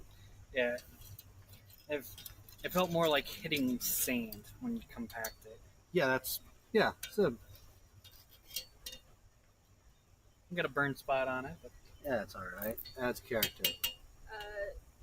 Terry Betts said, "Looking good, but get it hot." And then he said, "Hit it." Yeah, it sounds like something Terry would say. All right, what I would do is be done with the hammer for a minute, get this up to a nice dull red, and brush the ever-loving bejesuses out of it. see what the heck we're doing. Yeah. I don't care about that little blemish, but watching let's get the whole thing up to a red, so just set it on top, kind of thing. I want to see everything come up to the same color at the same time. You know what I mean? Yeah.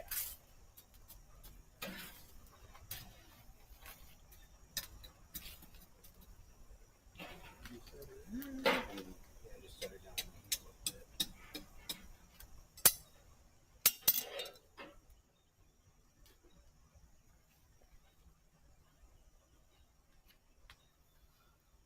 Where are we at? We're about 210.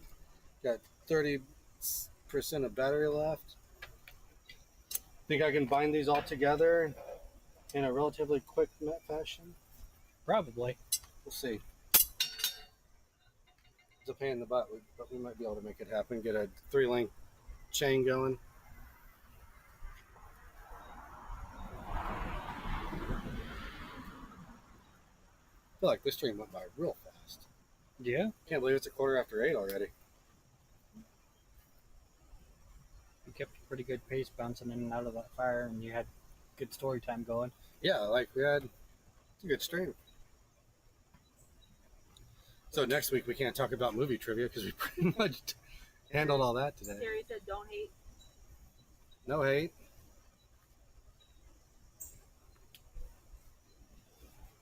Real divisive conversation we could do next week, which my subscriber base may jump or fall drastically. We'll have a conversation about music. Sitting that one out. I got some weird opinions about music, You have weird opinions. Period. particularly about Hard music. stop. I would like to say I have a higher tolerance for really weird music. I have a friend, I won't say who, but he basically, oversimplistically, painting a broad brush here, only listens to stuff you would hear on the radio. So he doesn't listen to a lot of the more lesser known or independent or non-American artists. I feel like you have a higher tolerance for what would be classified as oldies music when we were growing up. Well, there's that, but there's a lot of new stuff I like to listen to that is pretty out there. Yeah. Every time we jump in the truck, though, you're always listening to something that was put on before I was born. So that's how you're describing oldies. So when you said oldies, I was thinking like 50s, 60s, 70s, but you just mean stuff before you were born. I was thinking, like, I think the earliest thing I've heard you put on was something from the 40s. Oh, no, I go down to the 20s on a pretty regular basis. Miss Brittany, do you have a question? We have a request. I would love to hear Jesse sing "I'm a Little Teapot." And who's that from? Terry. Terry? No.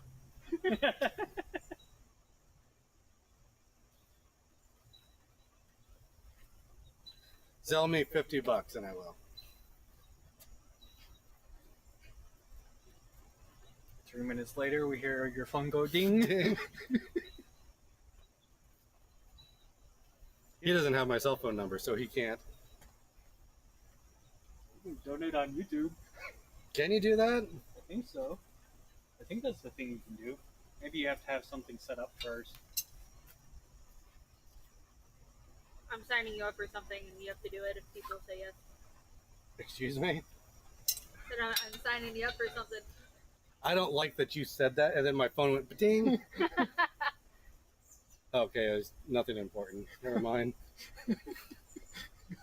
You were real worried there. I was a little concerned. I just signed you up for something weird. Ding. Like, what?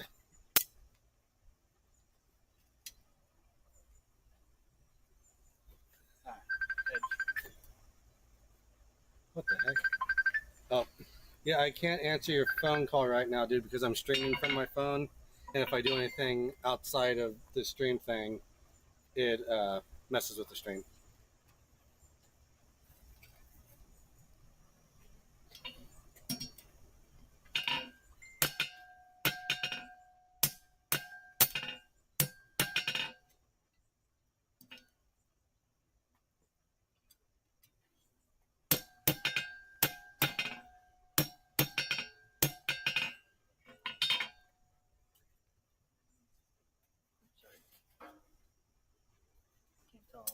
red yet. Kind of. Oh, we got the wrong part red. That's probably my fault. So we will just try this again. He said it wasn't a ding, but a ring. Same difference. Ring a dang dang. So yeah, again, Terry, I can't respond to you on my phone because it'll make the stream go all wibbly wobbly, timey wimey type stuff. Which is all I know about Doctor Who. I'm sorry. I watched 2 episodes and decided that that show was not for me. That's 2 more episodes than I expected you to get through. I don't, depending on where he started. Well, I it's watched. Jesse, so he started season 1, episode 1. I Like watched. season 1, like very, very first season 1? Yes. No, I did what I was told. So You started with Chris Eccleston. let me get an idea on the. So 09. Yeah, Somebody's burning. 09. I was dating this chick that gave me. I'm gonna say that's stuck. Go ahead and give that a good cleaning. I'm gonna do work real quick though. He said you should watch season.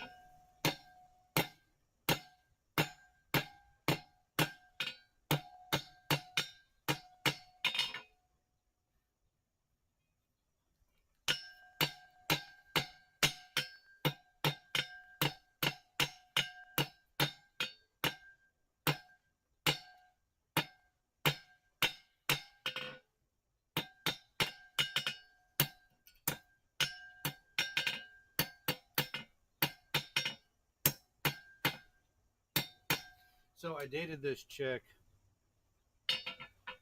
back in late 09, and she insisted that I watch Doctor Who and Firefly.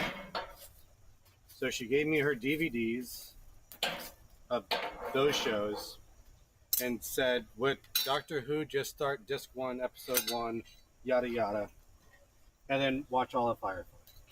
So I started with Doctor Who, and I watched an episode. Sorry. You're good. Sorry about that. Watched an episode where I don't remember exactly, but like mannequin hands or something or other. Yep. And I'm like, what the hell am I watching? You started on Chris Eccleston. And then I watched an episode where there was this lady that had so much plastic surgery, I guess, that she was just literally like a canvas of skin stretched out, and she had like eyes and lips. That was the oldest human in the universe. Okay. She comes back later. And I A couple times. I finished that episode, and I don't know if I did the one after, but I literally remember nothing more than those 2 details. And I thought, this show is not for me. Let's give this Firefly thing a try. And I enjoyed Firefly, so I continued watching it, but I did not care for the Doctor Who. That, knowing you, that makes a lot of sense. Yeah, I wasn't a fan of that first season. Like, I've heard that you're supposed to watch like the last episode of that season, and then the first episode of the next season, and go from there. And I don't like TV shows that come with watching instructions. Well, But that's Firefly. But Firefly doesn't come with watching instructions. It's watch this. Yeah, crack right there?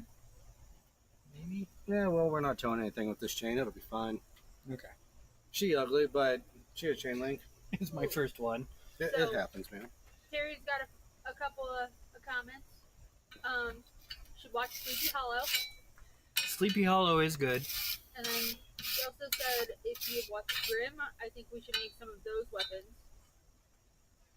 Yes. I've never seen it, so I don't know, but maybe we could watch that later. Okay. I And then think Van Helsing. I can dig that. Yeah. Well, yeah, it's obviously it's Grimm stories, so it's going to be that cool medieval stuff. It's Brothers Grimm. Grimm. Do I need to get this hot to finish cleaning it up? I'd set it right down next to that other one. I need another try at that. I don't know if we'll actually be able to finish it in this run, but Yeah, I no, need a we're at redemption. 25% here. Terry also says, "Love you, Jesse. Don't kill me when you see Facebook." What do you do now? You're not gonna kill him. So I need to get to promoting the Brimstone Facebook more. It's out there. It doesn't have a lot going for it right now. I keep thinking I'm going to post when we do streams, but I always forget about it. Because I'm not used to posting the Facebook, because I've posted the Facebook once in like the last 7 years. I can't recall the last time I posted on Facebook. Basically, the only thing I use it for is Marketplace. Yep. Messenger. I'm on a couple of cigar boards, so I can promote my cigar rest that you can buy on brimstoneforge.us. And I'm on a few blacksmithing things where I try to be helpful.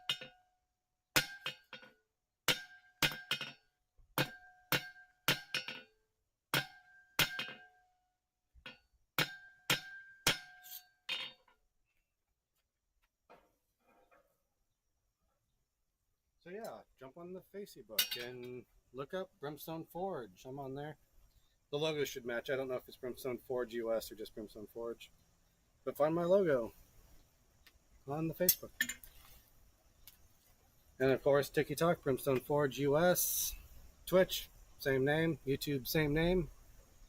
Then of course, brimstoneforge.us is the main website that'll take you to the store. And once I get more coal, I'm almost out of coal, but I'm going to do a forge day without the cameras, and I'm going to knock out a whole bunch of S hooks and garment hooks and maybe some rifle hooks. And I recently came up with an idea for a really cool ashtray that I'm going to give it a try. And yeah, so the store's going to be filling out here pretty soon. Oh man, could you do a penny scroll ashtray that you scrolled out and then started building up like a vase? Devo's hat? I'm talking to children.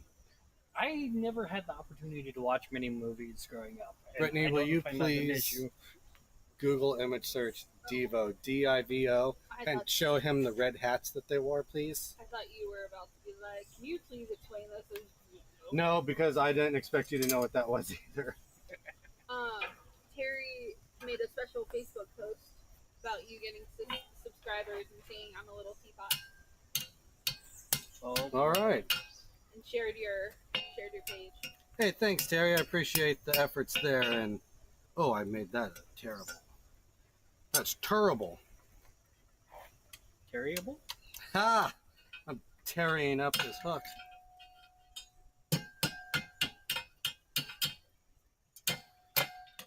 And throwing things on the ground. It would be nice if my anvil had a Pritchard hole on it. That'd be super. When you go through the effort of machining your face, you can have them in it. Gentleman kind of browbeat me when I mentioned I was going to machine the face of this anvil. Kind of got browbeat a little bit. Why are you going to remove metal, he said. So the new approach may be pull out the welder and weld the heck out of those dips and nicks. Well, if we pull out the welder, we're going to weld the whole thing. Just put a grind it square and flat and pretty.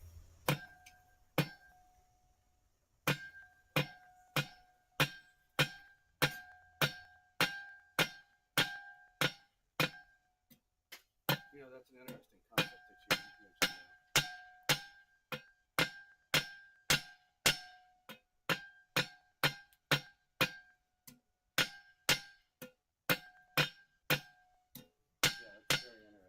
A penny scroll ashtray. Mm-hmm. It would take a lot of metal to fill the void that I want to fill with it, though. Yeah. But the way I want to make this ashtray, it's going to take a lot of metal regardless as to how it's approached. I think it would look really cool. I think you'd probably want to do it out of 3/8 because that builds up that scroll pretty quick. But it would take I would do quarter or bigger. Because... Well, 3/8 is bigger than quarter. That's how math works. You said 3/8. That's not what my head computed, though. 3/8 is what I did my second double penny scroll with. Oh, dang it, Jesse. Stop yimmering. Burn the end off? No, the middle.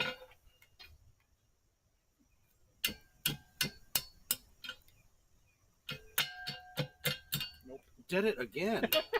Almost in the same Almost spot. in the same spot. Too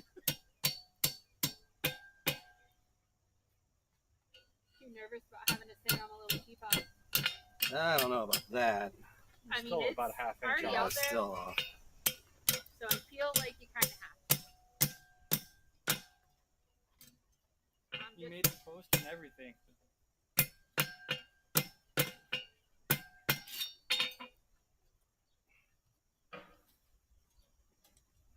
Trying to rush to try and see if I can get this done before my phone dies, and I'm making stupid mistakes. you can practice hanging it now if you want. Nope.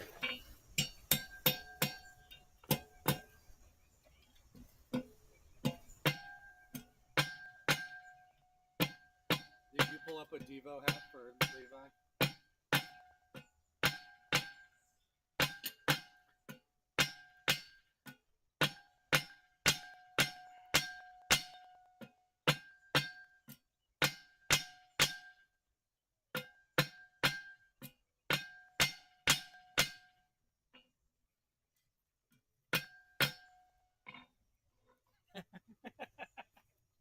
Is that not what you're describing? Fairly similar. I wasn't thinking of doing the almost Aztec pyramid type step, but yeah. Yeah.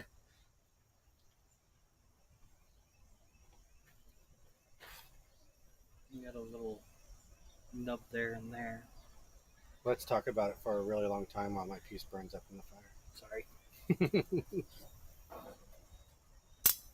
So, a buddy of mine does glass work, and he made me a custom ashtray that's basically flat with like a bowl in it, and so it's very wibbly wobbly. There's that word again. And Not very good with middle on that one. again, way off.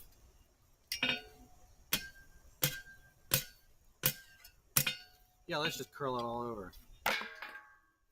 We'll start over with that. Tired of fighting that piece. It's not going to become a piece, so we'll just do this way. So, yeah, so it's like a bowl, and it's got lip, and it wibble wobbles. So I'm taking some staves from a bourbon barrel, and I glued them together sideways instead of being long ways. And then I'm going to drill a hole in the middle and then let it recess down in the hole. So I think I'll make a few more like that. And then I'll just do like maybe a copper ashtray that'll fit down into the wooden shelf, and maybe do a Devo hat in it. That might be cool. That would be pretty cool, yeah. That would take a lot of metal, depending on how deep I want it to be.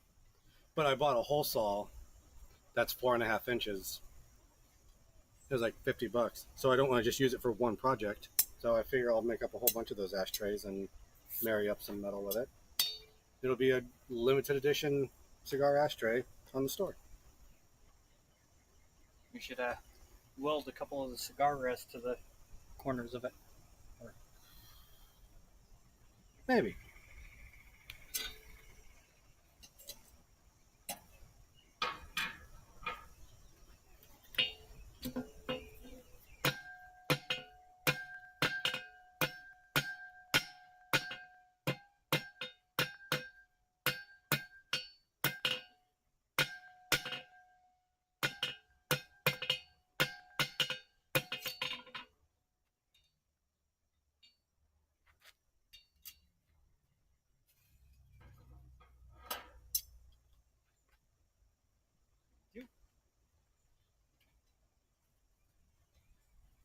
Uh-oh.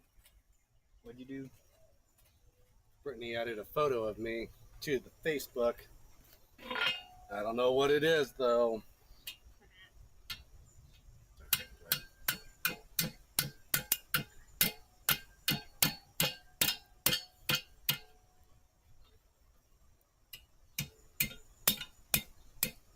Making me look bad on my own stream. You're able to get that done faster than me.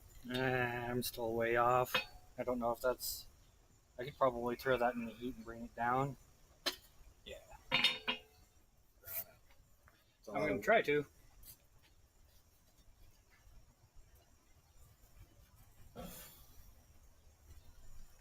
I hate that first one went so easy for me. Now I'm struggling. When you try and rush, simple things get hard. Yeah, that's exactly what my problem is. Slow is smooth, smooth is fast kind of deal. No, fast is fast.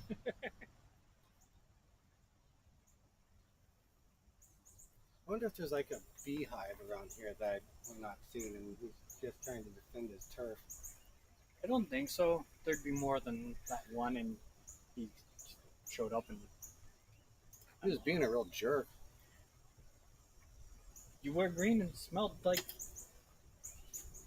tobacco. Yeah, because bees love tobacco and the color green. Color green for sure. Maybe it thinks it can make a new hive out of your beard. That is rude. No, Where are that'd the be a birds bird. going to live? All right, Radagast.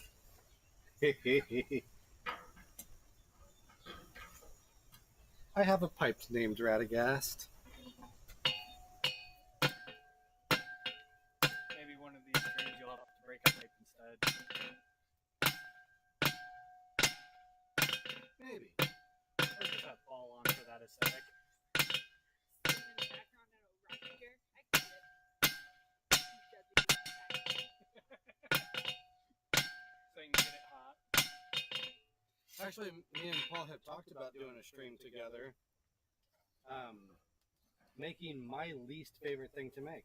Tongs? Yes. I need to learn how to make tongs. Yeah. So I hate making tongs. I'm notoriously, famously known for making terrible tongs and taking a simple process and just screwing it up every way a person can. And I thought it might be an interesting stream to bring Paul on, and he'll do one side of the tong, and I'll follow in step and do the other side. Then we'll bring it together at the end.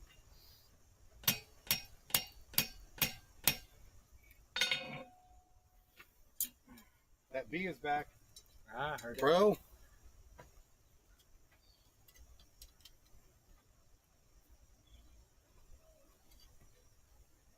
Almost there. Go away, you jerk. Making me look like a weirdo on my own stream, more so than usual.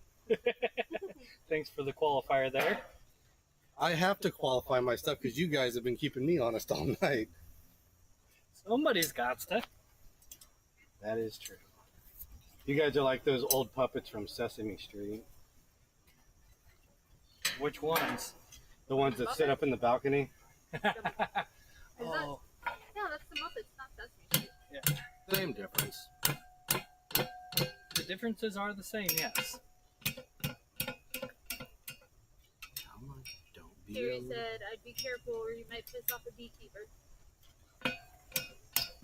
Well, if an apiarist wants to fight me over it, he can. I am just doing terrible tonight. I haven't tried to slow down on that one.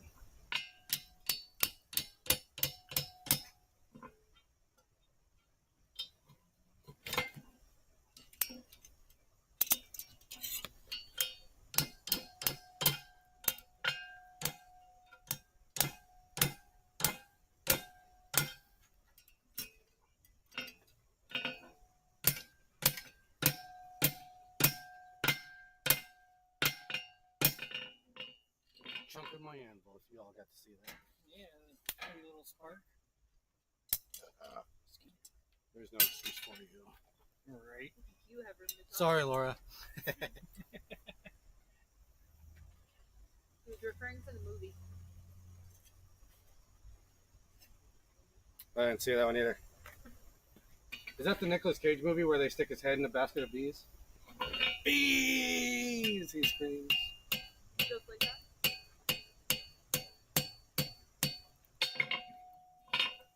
He said, why are you hitting it like I would? Alright, shutting down the stream.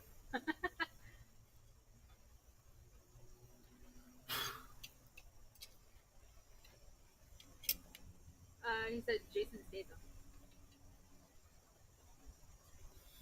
Nope, didn't see it. I think the only thing I've watched all the way through with Jason Statham in it is those terrible Expendable movies and I the like Transporter. those. Was he in the Transporter? I haven't seen the Transporter. So with the Expendables movie, if they would have made one and been like, okay, that's the story, and then packed up shop and that was the end, cool. But they did 3 movies that was the exact same storyline. I didn't realize they did 3. Exact same storyline. Well, there's not really much else you can do with characters like that. Yeah, but they can at least come up with something original. Y'all always give me crap about how to finesse it. Now you drive it home like a male.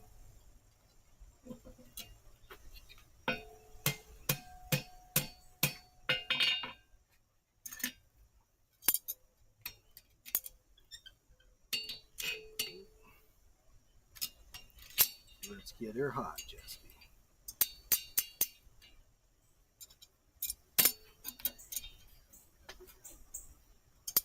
I feel like I have been inaugurated. I got my first scale burn on my finger.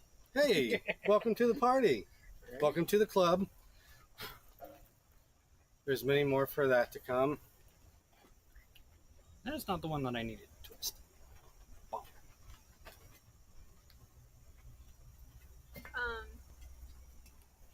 He said Beekeeper is a new one, Transporter he's in as well. Nicholas Cage movie I believe you're referring to is Wicker Man. Yes. Wicker Man is 100% the movie I was referencing. Horrible movie. Didn't see it. I've only seen the basket scene. So at the bar we used to do Terrible Movie Tuesdays after we closed, where the staff would all just get together, drink, and watch terrible movies. Like, I think Sharknado was one of them. There was another one about, like, pterodactyl priests or something. And then Wicker Man, I think, was the last one we did. I have not seen any of those movies that Same. you mentioned. I think I saw a movie poster online the other day for Catnado.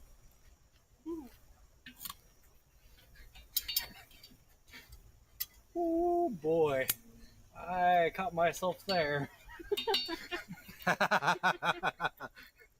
are still live. So yeah, At least for 30 or more seconds or so. All right, so I'm out of battery on my phone. I finally got that to bend right. So we ran out of time tonight, friends. We will pick this up next week. I think we'll have some extra projects since we just made chain tonight. We'll do a couple of links next week, and then we'll have a new project to work on. Maybe we'll do our Devo ashtray. I don't know, but I have a week to come up with something. So we're going to shut it down real quick before my phone does it for us. So thanks for tuning in. BrimstoneForge.us. If you want to check out the store, we will be here Monday, 6 o'clock, same time, same channel. You guys have an awesome night. Everybody else say goodbye. Bye. All right, see you guys.